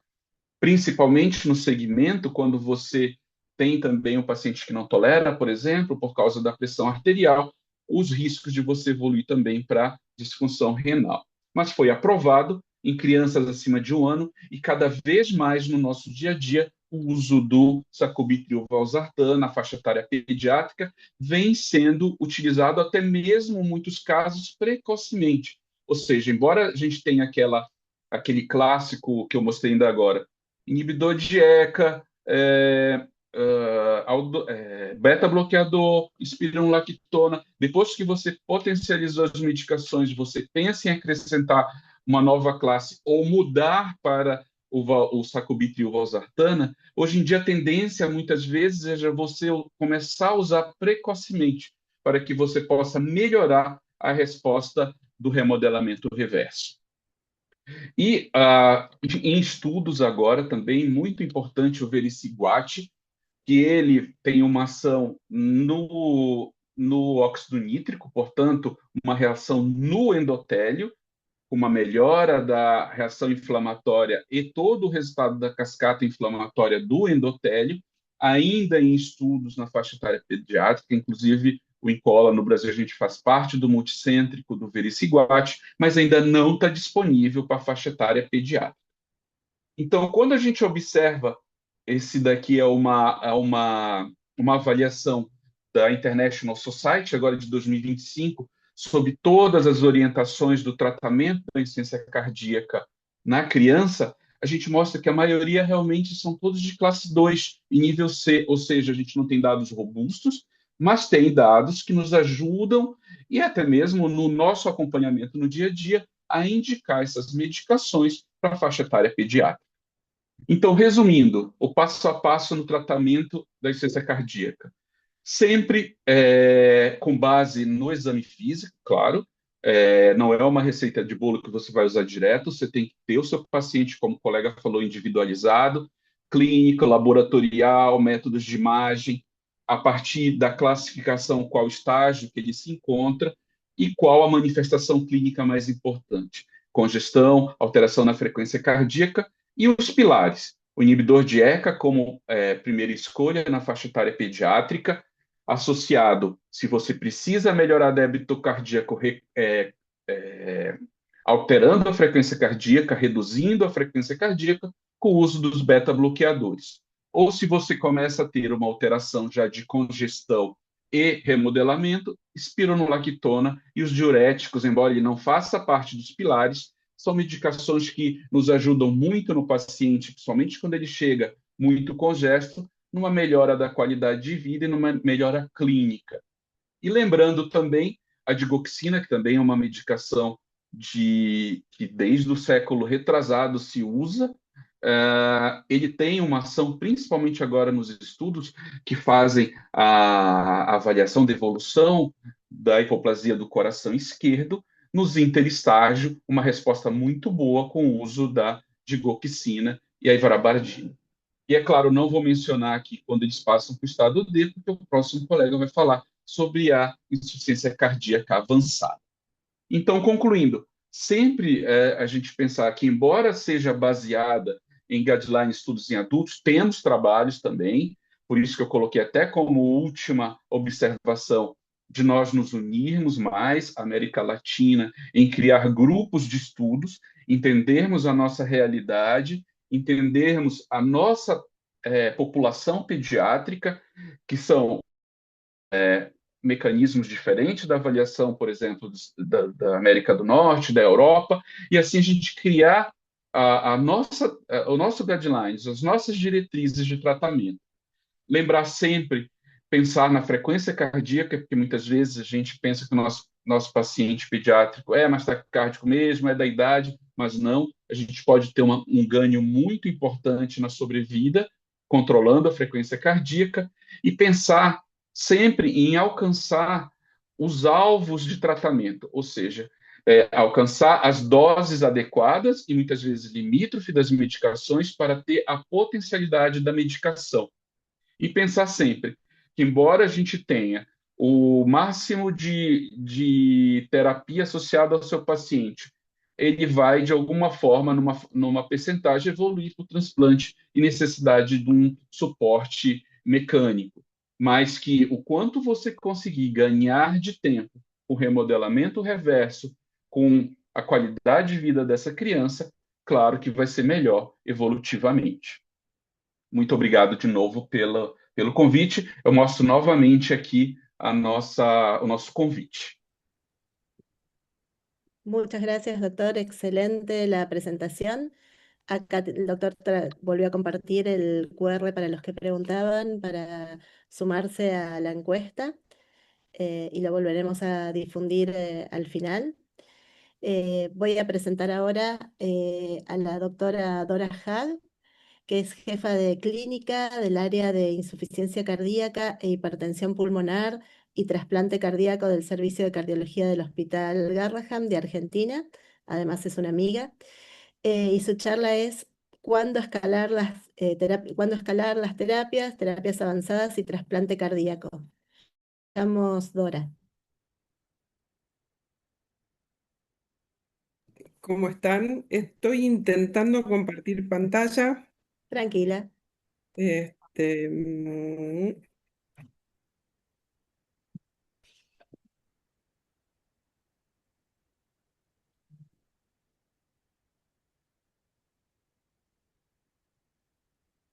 Bueno, no puedo, a ver. Donde dice compartir la flechita abajo. Sí, no, sí, pero no me deja entrar a mi escritorio para compartir. Em,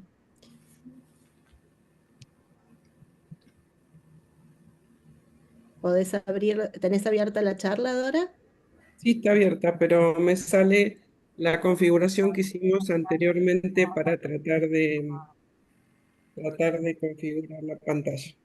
Si quieres, Dora, la puedes enviar a mi correo, si quieres, si yo la comparto. Sí, a ver, un segundito. Y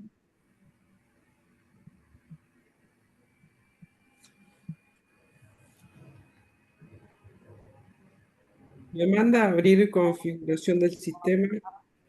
Y bueno, perdón, Quizás, estamos quizás si, no, si nos minimizás a nosotros, cerrás todo y volvés a abrir. O sea, nos minimizás, no nos cierres. no, ya sé, ya sé. Este, Y cerrás tu charla y volvés a abrir. sí,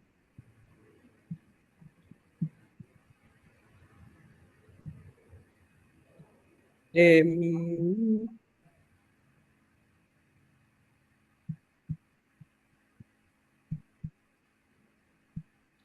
se la mando a Manuel o a Olga, Sí, mandásela a Manuel y Manuel la comparte. Sí, perfecto. que me quedó trabado en donde hicimos la configuración anterior, que tampoco la logramos, digamos. No hay problema, no hay problema.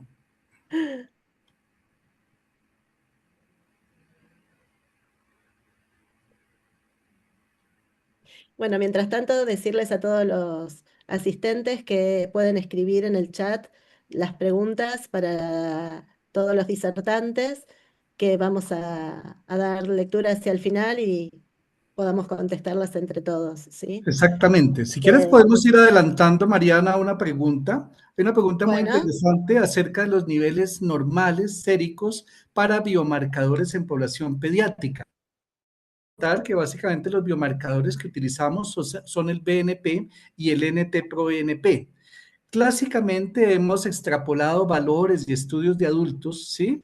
Lo cual no siempre es correcto, pero tener en mente que normalmente los valores de BNP por debajo de 100 picogramos por mililitro serían entre comillas normales o niveles de NT pro BNP por debajo de 125 picogramos por mililitro, ¿sí?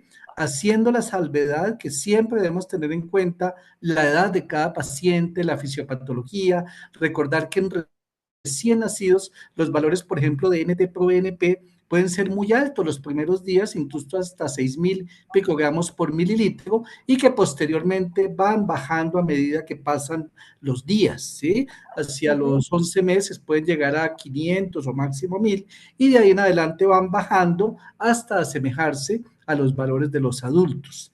Tener en cuenta que los valores de BNP suelen ser significativamente más bajos que los de NT-proBNP en todas las edades debido a su vida media y a la forma de eliminación de esta molécula. Recordar que hay factores que modifican los niveles séricos de NT-proBNP, básicamente la función renal, enfermedades sistémicas, y no olvidar que la obesidad puede infraestimar los niveles séricos de los péptidos natriuréticos, o sea, nos puede generar falsos negativos. Entonces es muy valioso tanto el valor inicial, pero sobre todo las curvas de BNP, el seguimiento, la tendencia de esos niveles de BNP al cabo del tiempo. Eso nos va a servir para el diagnóstico y para evaluar si el tratamiento que estamos adecuado es correcto o si necesitamos realizar ajustes. Muchas Te debe gracias, haber Manuel. llegado. ¿Te llegó la charla de Dora? Sí, me acaba de llegar, voy a descargarla acá y ya se las comparto. Aprovechando este espacio, yo quisiera también aprovechar y comentarles algunas de las inquietudes que líderes de falla cardíaca a nivel de Colombia tienen y quisieran aprovechar la experiencia de nuestro grupo de expertos. La pregunta va dirigida a cómo están, qué mecanismos están utilizando en los diversos países para poder acceder a drogas como Vericiguat, como Vacantén, que no tienen estudios aún de validación completa en población pediátrica. ¿Qué experiencia han tenido con el acceso a este tipo de medicamentos y de qué forma han abordado esas barreras que enfrentamos con respecto a los diferentes sistemas de salud? A ver.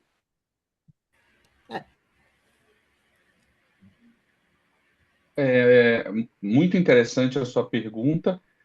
Lá no INCOR, a gente dispõe de verba. No Brasil, a gente tem dupla forma de chegada do paciente ao hospital, né? Tem a forma privada, ou seja, o paciente pagante, e tem a forma financiada pelo governo, que é o nosso SUS.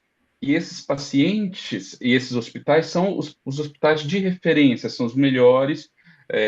O INCOR, por exemplo, é mantido pelo governo, e nós não temos, então, acesso pagando a essas medicações, nem o Mecarten, nem a Alvericiguat. O que nós temos é uma participação no multicêntrico. Então, a gente acaba recebendo para alguns pacientes indicados para entrar no estudo, e esses pacientes a gente tem observado realmente melhoras, e quando discutido caso a caso, principalmente agora que a gente dispõe de um serviço de genética comprovando adequadamente o paciente com cardiomia hipertrófica, bem detalhado, mostrando tanto a parte genótica quanto a fenótica, a gente consegue uma verba do governo também para a compra da medicação. Mas isso não é uma realidade ainda para os nossos pacientes. São casos muito específicos, ainda para pesquisa, mas no es una realidad no día a día. Bueno, acá ya está la charla. Si les parece, dejamos las preguntas para después, para el final. Y Dora, te escuchamos. Sí, va a estar complicada porque viste que yo hago clases muy animadas y entonces va a estar complicada la situación. Pero bueno, no importa. Primero y sobre todo agradecer mucho esta invitación. Es un tema desafiante. Manuel, si podés ir pasando la presentación. No poseo conflicto de intereses. La próxima diapositiva. Cuando leí el título que me habían propuesto y decía ¿cuándo escalar? Yo me imaginé subiendo como paso a paso. La próxima. Y entonces encontré distintas, como ya los mostró el doctor anterior, el colega de Brasil, distintos esquemas donde nos hablaban de qué paso dar y en qué estadio de la insuficiencia cardíaca estábamos. Nuevamente, por favor, Manuel. Y entonces encontré que había eh, escalas para la miocardiopatía, escalas para la cardiopatía congénita, y entonces, por favor, de vuelta, Manuel, dije, escalar de a poquito porque me está... Em, escalar y escalar, y entonces cuando me senté a buscar qué iba a decir sobre este tema, me hice una serie de preguntas para organizar la charla y entonces dije, bueno, el objetivo es cuándo escalar. La pregunta es si a todos los pacientes hacemos lo mismo, a todos los pacientes se escala igual. ¿Qué síntoma, qué signo, qué parámetro debemos seguir? Esto un poco ya estuvo contestado en todas las presentaciones anteriores. Y después me pregunté si todas las drogas eran iguales o le escalábamos o cuál escalábamos. Escalábamos primero una, después otra. Y esto también estuvo contestado en las presentaciones anteriores. Pero básicamente me pregunté cómo defino el fracaso. Y entonces me agarró como un ataque de pánico porque dije, es tan variada la insuficiencia cardíaca en pediatría y es tan variada las patologías que la pueden provocar que después de ese pánico, entonces decidí que no me iba a largar a llorar, sino que iba a tratar de explicar lo que hago más o menos todos los días, y entonces me encontré con este estadio y encuentro de cómo se trata y en qué momento se trata, y algunas cosas cuando uno las lee realmente le parecen que tiene que ser una alerta que todos nuestros colegas que hagan o no hagan hipertensión pulmonar deben tener en cuenta, como la nutrición, la obesidad, la diabetes. Puedes ir dando clic, Manuel. Y ahí me di cuenta que, bueno, que en la anterior, ahí me di cuenta que, bueno, que la disfunción ventricular en las cardiopatías congénitas también se empieza en el estadio B, que aquí hay algunos alertas con la dioxina y los beta bloqueantes. Me alegró mucho saber que había diferencias en el tratamiento de la insuficiencia cardíaca cuando vi que había drogas nuevas incluidas como los ARNIs o todavía aún no en este consenso la dapaglifosina. Y me dio la alerta de saber que si estoy más allá de esto y estoy en el estadio B, voy a tener que salir corriendo y de emergencia a buscar al paciente alguna alternativa que no sea medicamentosa. Cuando busqué algo parecido a esto para los pediatras, para nuestros pacientes pediátricos, no lo encontré. Pero la verdad que si lo pensamos juntos, nosotros pensamos lo mismo, pero tal vez no tenemos los números tan definidos. La gente de adultos piensa que si el paciente ya está con ARNI y con beta bloqueantes y tiene una fracción tiene un filtrado glomerular aceptable, puede agregarle los bloqueantes o los antagonistas de la aldosterona y ahí tiene más, ahí lo que por ahí es criticable es la clase funcional tan amplia, entre 2 y 4. La verdad es que es una clase funcional muy amplia, no aclaran muy bien cuándo lo ponen a esa medicación. Después, si ese paciente tiene, le podemos, conserva el filtrado glomerular, depende del valor del filtrado glomerular, decidiremos si se podrá dapaglifosina o empaglifosina. En los pacientes que persisten con sobrecarga de volumen, empezaremos a titular los diuréticos o empezar a titular diuréticos. Hay algunas consideraciones especiales para algunos grupos raciales. Y después, los adultos, a diferencia tal vez de nuestra línea de pensamiento, piensan al final de todo esto la ivabradina como una opción cuando la frecuencia cardíaca la consideran el. Ahora bien, la frecuencia, los diuréticos también tienen un amplio rango y la dapagliflozina también tiene un amplio rango y van entre los dos y el grado de insuficiencia cardíaca grado 3 de 2 a 4, perdón, y que la ivabradina la tienen más en consideración para tratar de mejorar la clase funcional. La próxima. Cuando intenté ver desde cuándo tratamos de pensar parecido a la gente de adultos, vi que hay un trabajo interesante, aunque es un trabajo ya bastante antiguo, donde nos mostró que el medicar a los pacientes mejoran y que a medida que mejoramos nuestra estrategia de tratamiento, estos pacientes van a ir mejorando.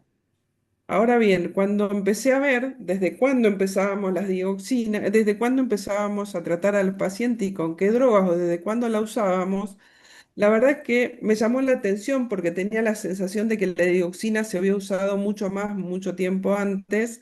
Este es un trabajo también que ya tiene sus años. Vi que los antagonistas de la aldosterona están usados en un nivel medio. Pero como uno se puede imaginar, los inhibidores y los beta bloqueantes son lo que más usamos. Tal vez la crítica a esta medicación es que usamos demasiado diurético, me parece. Seguimos. Otra. Y entonces empecé a pensar, el enalapril tiene nivel de evidencia. Los beta bloqueantes con alguna discusión en algún que otro tipo de patologías tienen nivel de evidencia. Los antagonistas de la aldosterona también. Los diuréticos no son ni malos ni buenos, depende de cuándo nosotros los tengamos que usar. La ivabradina empezó a ocupar un lugar muy relevante en este último tiempo, el ARNI también, y la dioxina la verdad es que no tiene nivel de evidencia. La dioxina no ha demostrado tener un buen nivel de evidencia. La próxima. Y cuando uno ve en el correr de los años, y este es un trabajo del 2025, donde nos muestra cómo empezamos a pensar los pediatras en realidad, vemos que incluimos a los antagonistas de la aldosterona, eh, bastante tardíamente, pero los incluimos, empezamos a usar mucho más los IECA y ARNI y bloqueantes de los receptores de la angiotensina, pero ahí me hubiese gustado saber mucho más cuánto habíamos empezado a pensar en el ARNI y cuánto seguimos pensando en los IECA, a pesar de que los IECAS y el ARNI no demostró ser superior en el estudio final. Y los beta bloqueantes venimos usándolos como un poquito cada vez más. En cuanto a la dapaglifosina, la siguiente, puedes hacer dos clics más y la dapaglifosina a mí me gustaría tener una evidencia mucho más robusta y que se está gestando en un estudio multicéntrico de Action, se está gestando, pero si hay una crítica que nos tenemos que hacer es que todos los estudios tienen pacientes casi adolescentes o adolescentes y aún más grandes. Todos estos pacientes han demostrado mejorar, han demostrado disminuir el péptido natriurético, mejorar la clase funcional, han tenido complicaciones no tan serias usadas siempre en una determinada forma y específicamente. Aparte de que sean pacientes más pequeños, uno tendría que pensar que estamos pensando que estos trabajos han demostrado que pueden mejorar la fracción de eyección del ventrículo izquierdo. Pero la verdad es que la empezamos a usar con valores muy bajos de fracción de eyección del ventrículo izquierdo. En el primero, en el unicéntrico, lo empezaron a usar con valores de fracción de eyección de 55 y en el 5, y en los otros dos estuvieron entre 45 y 50. Uno a la droga para darle un lugar tan relevante en el tratamiento de la insuficiencia cardíaca. El que sigue. Y cuando nada funciona, le ponemos un título y ese título es la insuficiencia cardíaca en estadio D, que se refiere a la persistencia de los síntomas a pesar de que he optimizado al máximo el tratamiento médico. ¿Cuáles serían los indicadores más influyentes, las claves que incluyen esto? Sería la falta de respuesta a la terapia combinada optimizada, un deterioro progresivo que puede ser gradual o agudo, y el desarrollo de la disfunción orgánica a pesar del tratamiento médico. Es muy importante identificar tempranamente esto para tratar de evitar llegar a este punto, porque la morbimortalidad asociada a este estadio de la enfermedad es muy alto. ¿Y qué sigue? Y entonces dije, bueno, ¿será que esto es una más? Una vez más, Manuel. Cuando uno piensa si se pueden poner de acuerdo todos en esto, sí, acá se puso de acuerdo la Sociedad Europea, la Sociedad de Falla Cardíaca, la AJA, y todos definieron como ciegos a tener tratamiento óptimo, recurrentes internaciones y una empeoría de la clase funcional. El que sigue. Entonces, ahí pensamos ya por lo menos en el grupo en el que nos trabajo, o es el paso que sigue, es en el soporte circulatorio. ¿Cuál sería la indicación del soporte circulatorio? Bueno, puedo usarlo como para llevar a mi paciente a ser trasplantado. Puedo usarlo hasta que defino si ese paciente es trasplantable o no. Puedo usarlo para recuperar un paciente, por ejemplo, una miocarditis, o puedo considerarlo una terapia de destino o definitiva. ¿Cuál es la selección que tengo del dispositivo? Bueno, depende del tamaño del paciente, de cuánto pienso que ese paciente va a estar asistido y cuál es la anatomía subyacente de ese paciente. La próxima. ¿Cómo los clasifico entonces a los soportes circulatorios? Bueno, los puedo clasificar por tiempo, por sitio y por flujo. Y por tiempo puede ser de corto, mediano o largo plazo. El sitio implantable o paracorporal.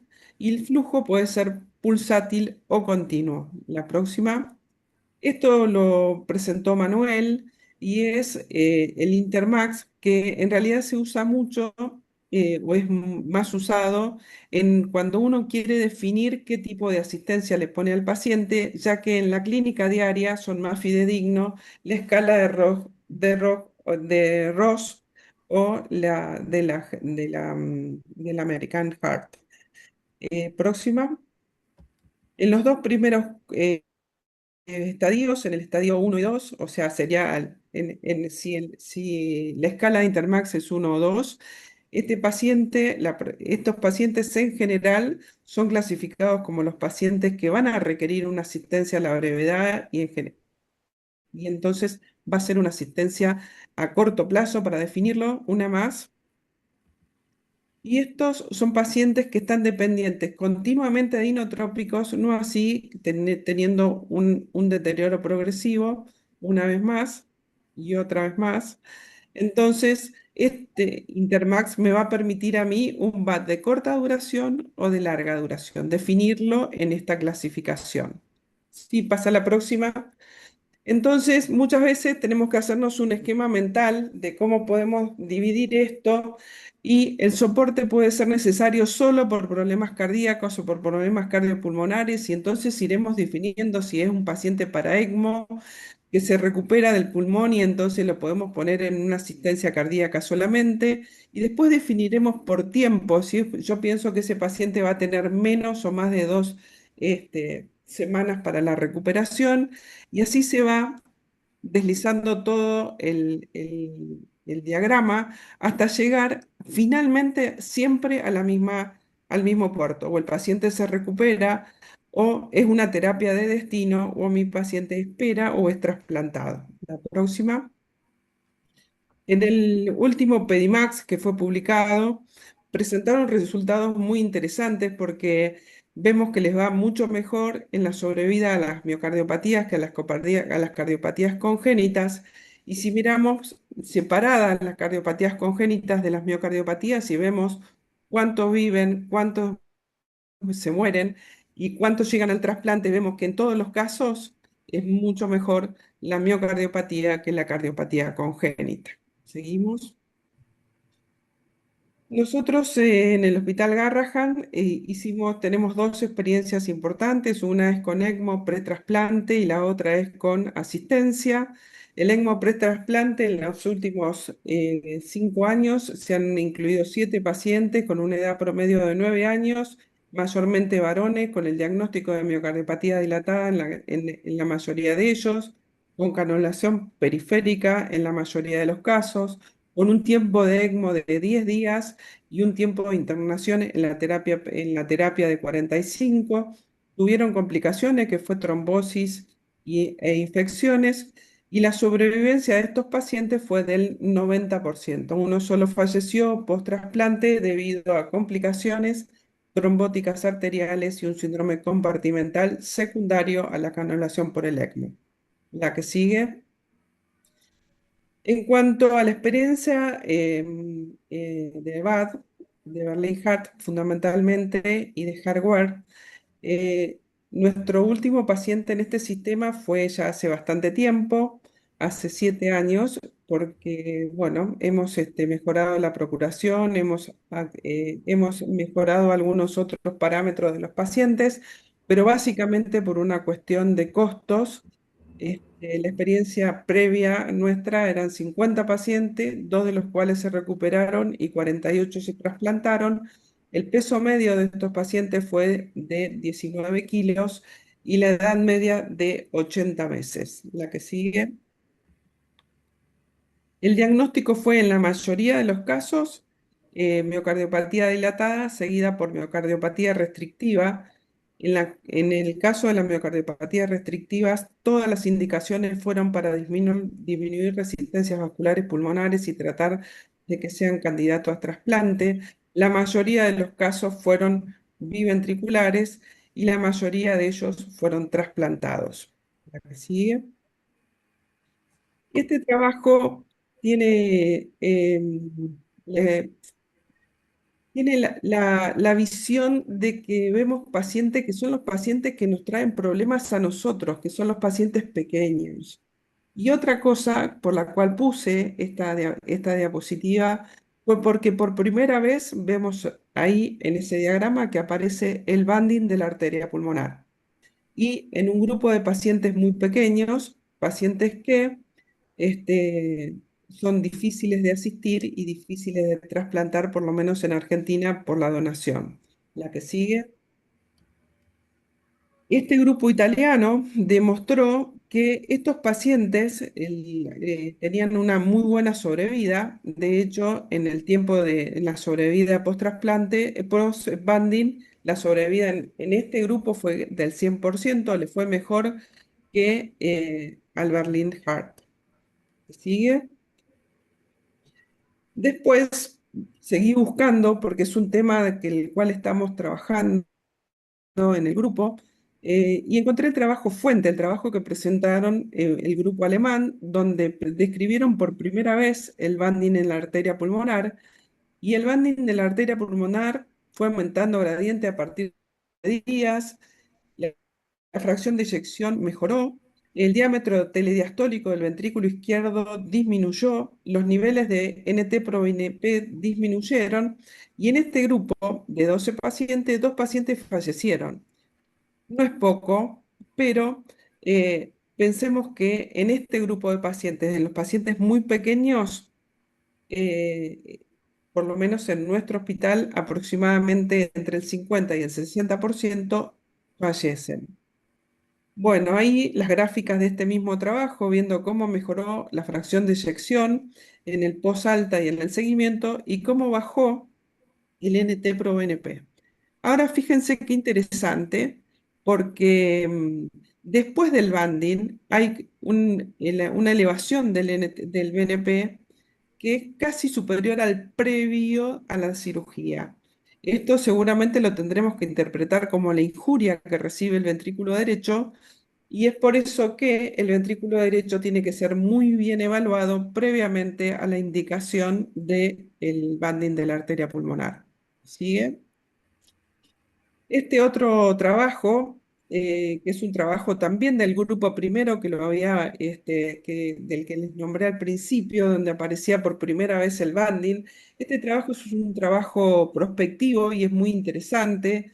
Y la verdad es que me demostraron lo mismo que el otro grupo alemán, pero de acá me llamó la atención básicamente que la resonancia post-banding, más allá de que el banding se haya retirado o no, detectó fibrosis miocárdica, con lo cual logramos algún remodelado que se da en el ventrículo derecho, pero el daño infligido al miocardio sigue estando, y esto es una incógnita.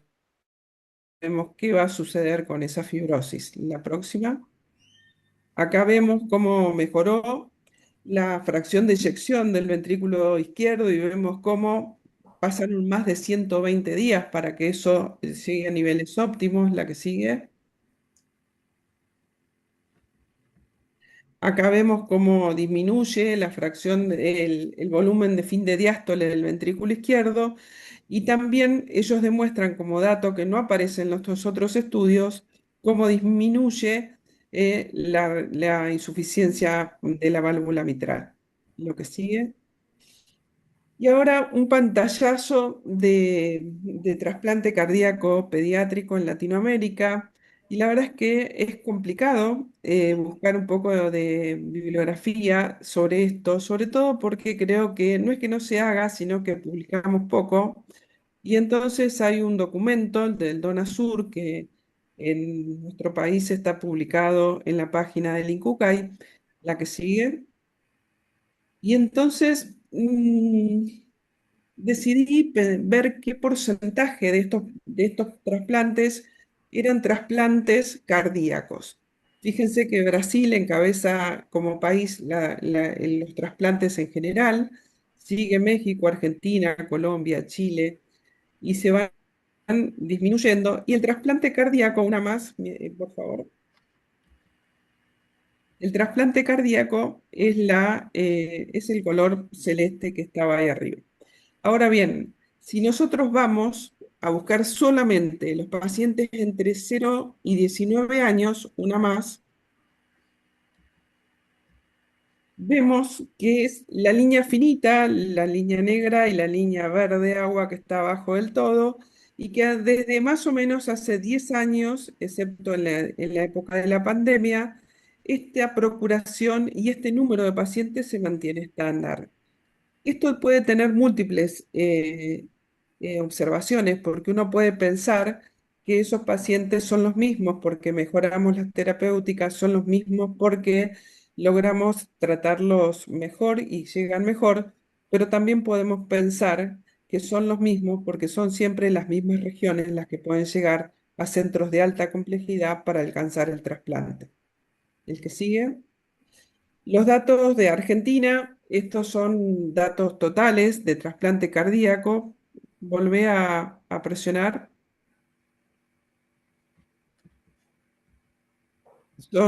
Son trasplantes cardíacos pediátricos. En realidad son 3 centros, de los cuales ahora quedan con carga activa dos, que es el Hospital Italiano de Buenos Aires y el Hospital Garrahan. La Fundación Favaloro hace poco tiempo dejó de hacer trasplante cardíaco pediátrico. Esto hace que todos los centros de mayor complejidad estén dentro de Capital Federal o de la provincia de Buenos Aires, donde hay diferentes centros que están comenzando su experiencia. La que sigue. Esta es la experiencia en el Hospital Garrahan desde el octubre del 2000 a, a junio del 2026. Se hicieron 114 trasplantes en 111 pacientes. Esto es porque se hicieron 3 retrasplantes. Sí, continuame. Los diagnósticos fueron miocardiopatía dilatada, como en la mayoría de las series.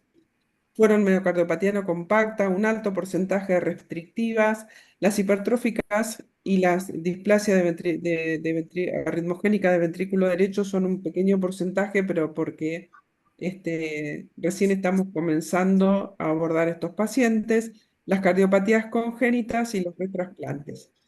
Y cuando uno va a buscar otros datos, va a buscar otros grupos y va a buscar otros centros y dice, ¿esto cambió a lo largo del tiempo? Nosotros estamos operando pacientes de baja complejidad o el equipo no creció.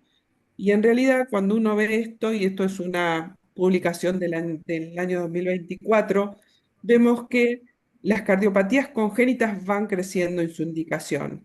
Y esto quiere decir que los grupos que se dedican a trasplante cardíaco están creciendo. ¿Por qué? Porque son desafíos más importantes y son desafíos que nos enfrentan a poder fallar más hacia el principio. ¿Y qué sigue? Bueno, el que sigue y el que sigue, y esto es la sobrevida que tienen los pacientes, y me gustaría hacerle hincapié en esto, en que si ustedes ven los pacientes menores de un año en la línea violeta, que al principio suelen tener una mayor caída de la sobrevida, son los que más viven a largo plazo, y esto tiene su explicación en el sistema inmune, y esto es lo que nos permite abordar los trasplantes avoides en los pacientes, por lo menos en el Hospital Garrahan, menores de 2 años. Hay publicaciones donde han hecho adultos y en algunos grupos ya lo están haciendo en menores de 4. Para nosotros aún es menor de 2. Y si vemos el resto de los grupos, independientemente de la edad, se comportan bastante parecido. Una más. Y si comparamos cardiopatías y miocardiopatías con miocardiopatías, adivinen quién ganó. Siempre gana la miocardiopatia, siempre tiene mejor sobrevida la miocardiopatía. Una más. Esto es la experiencia en nuestro país. La verdad es que tenemos algunas deudas todavía con la sobrevida de estos pacientes porque estamos por debajo del número del porcentaje de sobrevida de estos pacientes a largo plazo. La que sigue. Y no hay grandes variaciones en cuanto a la enfermedad que la provoca. Y la próxima. Y esto es comparar entre los pacientes selectivos, emergencia, emergencia A, B y urgencia. Acá voy a hacer un comentario, y es que en la Argentina, en los últimos aproximadamente 5 años, el casi 85% de los pacientes que se trasplantan en la edad pediátrica se hacen en lista de emergencia, con lo cual estas curvas pueden ser un poco mentirosas porque no sabemos muy bien qué le pasa a los que se trasplantan cuando se trasplantan en electivo. Como conclusiones, la insuficiencia cardíaca refractaria sigue siendo un gran desafío. Creo que es un gran desafío sobre todo para los países emergentes y para los países en los que tenemos todavía muchos déficits en salud, que faltan evidencia que soporte el uso de la asistencia más allá de la miocardiopatía en otros grupos de patologías. El trasplante cardíaco pediátrico es una realidad solo en algunas regiones. Y digo que solo en algunas regiones porque uno dentro de la República Argentina tenemos la posibilidad incluso de haber empezado en algunos lugares a hacer trasplante a corazón no batiente, pero me parece absolutamente poco equitativo que todos estos centros estén en Capital Federal.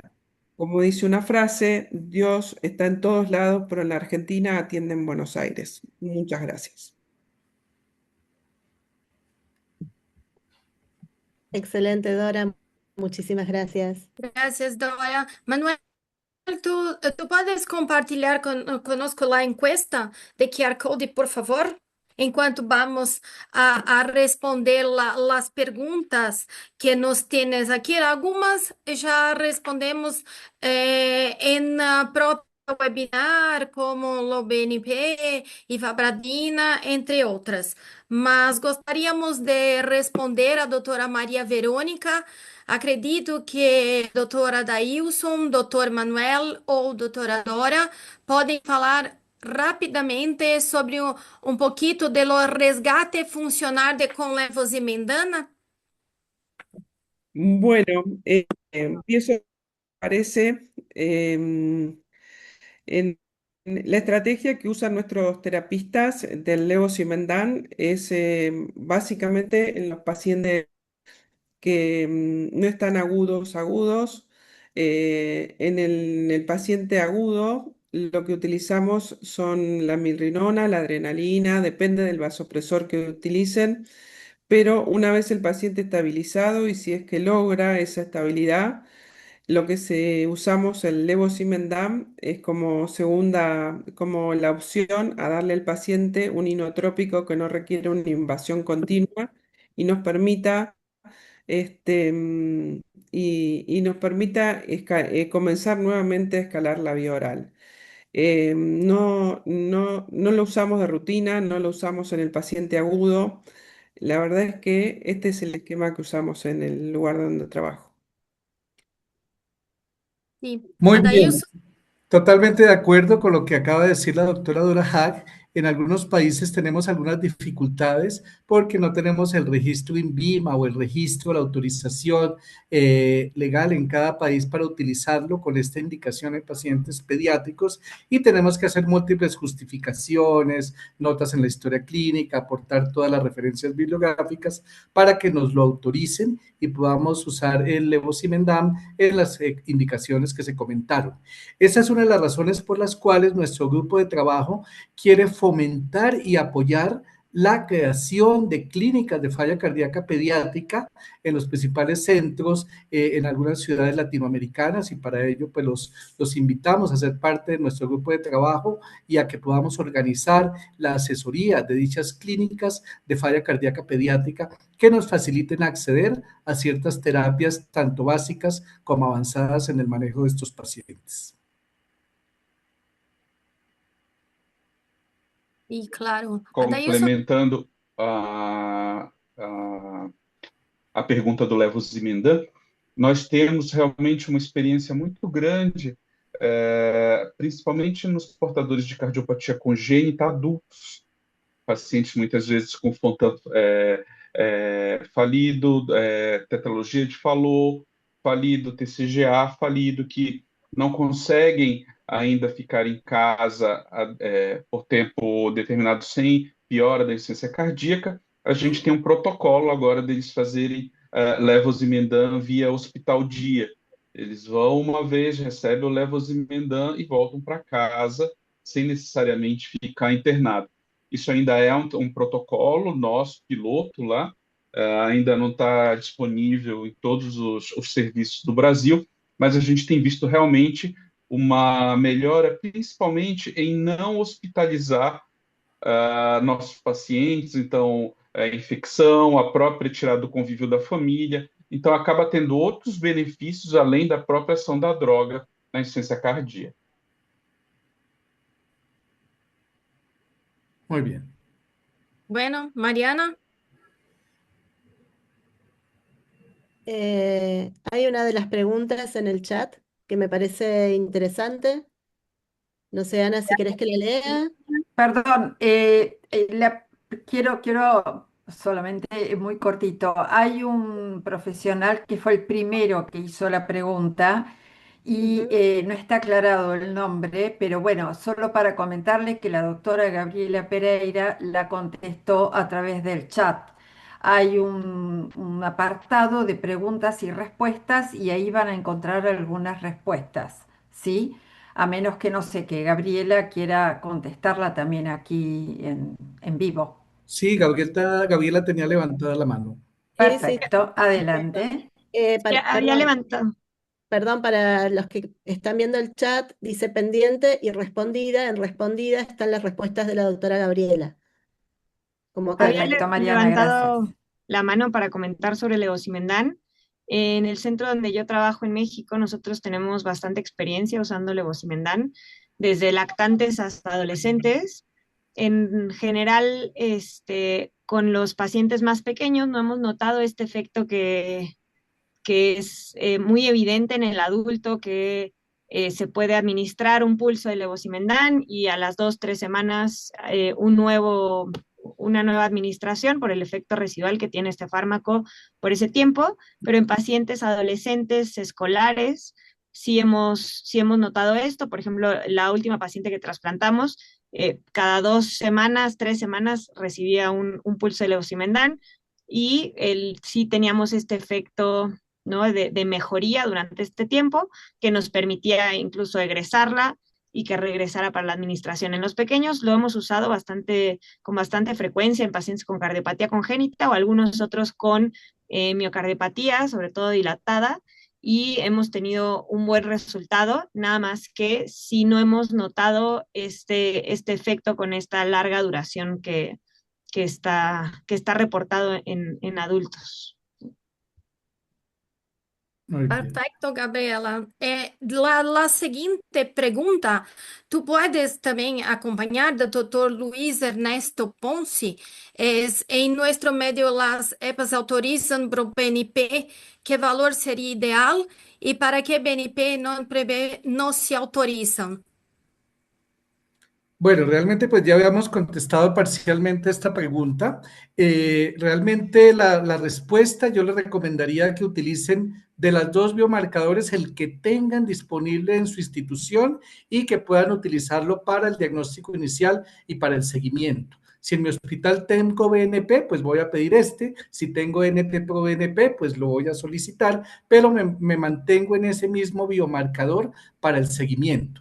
Normalmente y clásicamente se han manejado valores por debajo de 100 picogramos por mililitro, se han considerado normales para el BNP y por debajo de 125 picogramos por mililitro para el NT-proBNP. Pero como les decía, en niños la población es muy heterogénea, en recién nacidos los valores de NT-proBNP pueden ser muy altos en los primeros días de vida, incluso hasta 6.000 picogramos por mililitro, y van bajando a medida que pasan los días, y hay factores como la función renal o la obesidad que pueden modificar los niveles y pueden generar falsas lecturas. Entonces debemos tener un valor inicial de BNP o NT-proBNP, el que tengamos disponible, y utilizarlo para el seguimiento, haciendo curvas de BNP y evaluando cómo es la respuesta al tratamiento. Recordar que este va a estar elevado ante las sobrecargas de volumen y opresión tanto del ventrículo izquierdo como del ventrículo derecho. Por eso son biomarcadores muy útiles tanto en insuficiencia cardíaca como en hipertensión pulmonar y nos pueden ayudar a guiar la severidad, el enfoque diagnóstico, el seguimiento y el manejo y reevaluar cuándo debemos optimizar o mejorar aún más la terapia. Perfecto, Manuel. Perfecto. And se tem uma pergunta, acredito que tu puedes a responder também, de Dr. Luis Ponce, que é MR Pro ANP, tiene indicação em população pediátrica? Bueno, realmente, como les decía, de los biomarcadores en general que tenemos disponible, los que tienen más estudios, más referencias son el BNP y el NT-proBNP. ¿Sí? Realmente la debes utilizar cualquiera de los dos, el que tengamos disponible con la salvedad que comentábamos, y otro tipo de biomarcadores realmente tienen poca evidencia en población pediátrica, no hay suficientes estudios, pueden ser más costosos o no disponibles, y la idea de este webinar es el enfoque diagnóstico y el manejo en la población pediátrica latinoamericana, teniendo en cuenta la diversidad que tenemos en cuanto a condiciones socioeconómicas y de acceso a ciertas pruebas diagnósticas y a ciertos medicamentos. Perfecto. Dora, tenemos una secuencia de acuerdo con su charla, una pregunta. Dosis, uso de digoxina em doses bajas em miocardiopatia dilatada com disfunção ventricular severa. Tu acreditas que há algum benefício? La verdad es que yo en la disfunción ventricular severa, la dioxina tiene demasiado riesgo para ser usada. Acepto que si uno no tiene otra estrategia para tratamiento y es la única droga que podemos usar para disminuir la frecuencia cardíaca, se puede usar en dosis baja, pero si podemos usar en su reemplazo o beta bloqueantes o ivabradina, de la cual ya tenemos muchísima experiencia los pediatras. Creo que la ivabradina poco a poco va a dejar solo la dioxina indicada para los pacientes con arritmias, cuando la causa es una arritmia y tiene que ser tratada con esa droga. Por eso digo que la dioxina en pediatría no tiene ningún trabajo y el único trabajo que hay es un trabajo de adultos, un solo trabajo de adultos. Creo que con el tiempo nos vamos a acostumbrar a la ivabradina, que no tiene efecto miocárdico, que tiene efecto vida media más corta, que tiene menos riesgos y que logra un efecto mejor. Pero en la insuficiencia cardíaca, grado C o D, estadio C o D, la verdad es que la dioxina tiene que ser usada con mucho cuidado. Perfeito. As perguntas estão ficando muito interessantes. A encuesta, tudo está muito perfeito. Porém, já estamos no avançar de hora. Brasil já são 10 horas da noite. Vamos usar todas estas outras perguntas para a próxima webinar que faremos próximo para todos e todos participarão novamente de tudo isto. Então, eu quero agradecer profundamente a nossos dissertantes, doutora Gabriela, doutor Manuel, doutora Dailson, doutora Dora, as nossas panelistas maravilhosas, doutora Ângela Sardella e doutora Olga Mata, minha colega e companheira de moderação, doutora Mariana Casalas. Assim mesmo, agradecemos a todos os participantes que nos acompanharam desde os distintos países da América Latina. A insuficiência cardíaca pediátrica segue representando um grande desafio.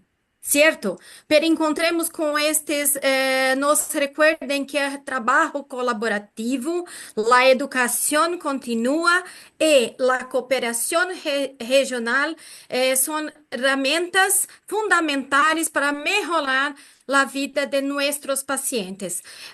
Muitas graças a todos por sua participação e nos vemos em la próxima webinar que breve estaremos já em programação para todos. Uma grande noite para todos, uma grande Copa do Mundo para todos, que em Brasil eu não sei o que será, mas vamos a ver com todos o que lá irá se participar, mas vamos entender que vamos festejar tudo isso brevemente. Uma grande noite para todos. Gracias, Ana. Adiós. Obrigado. Adiós. Boa noite a Gracias todos. a todos por participar. Excelente.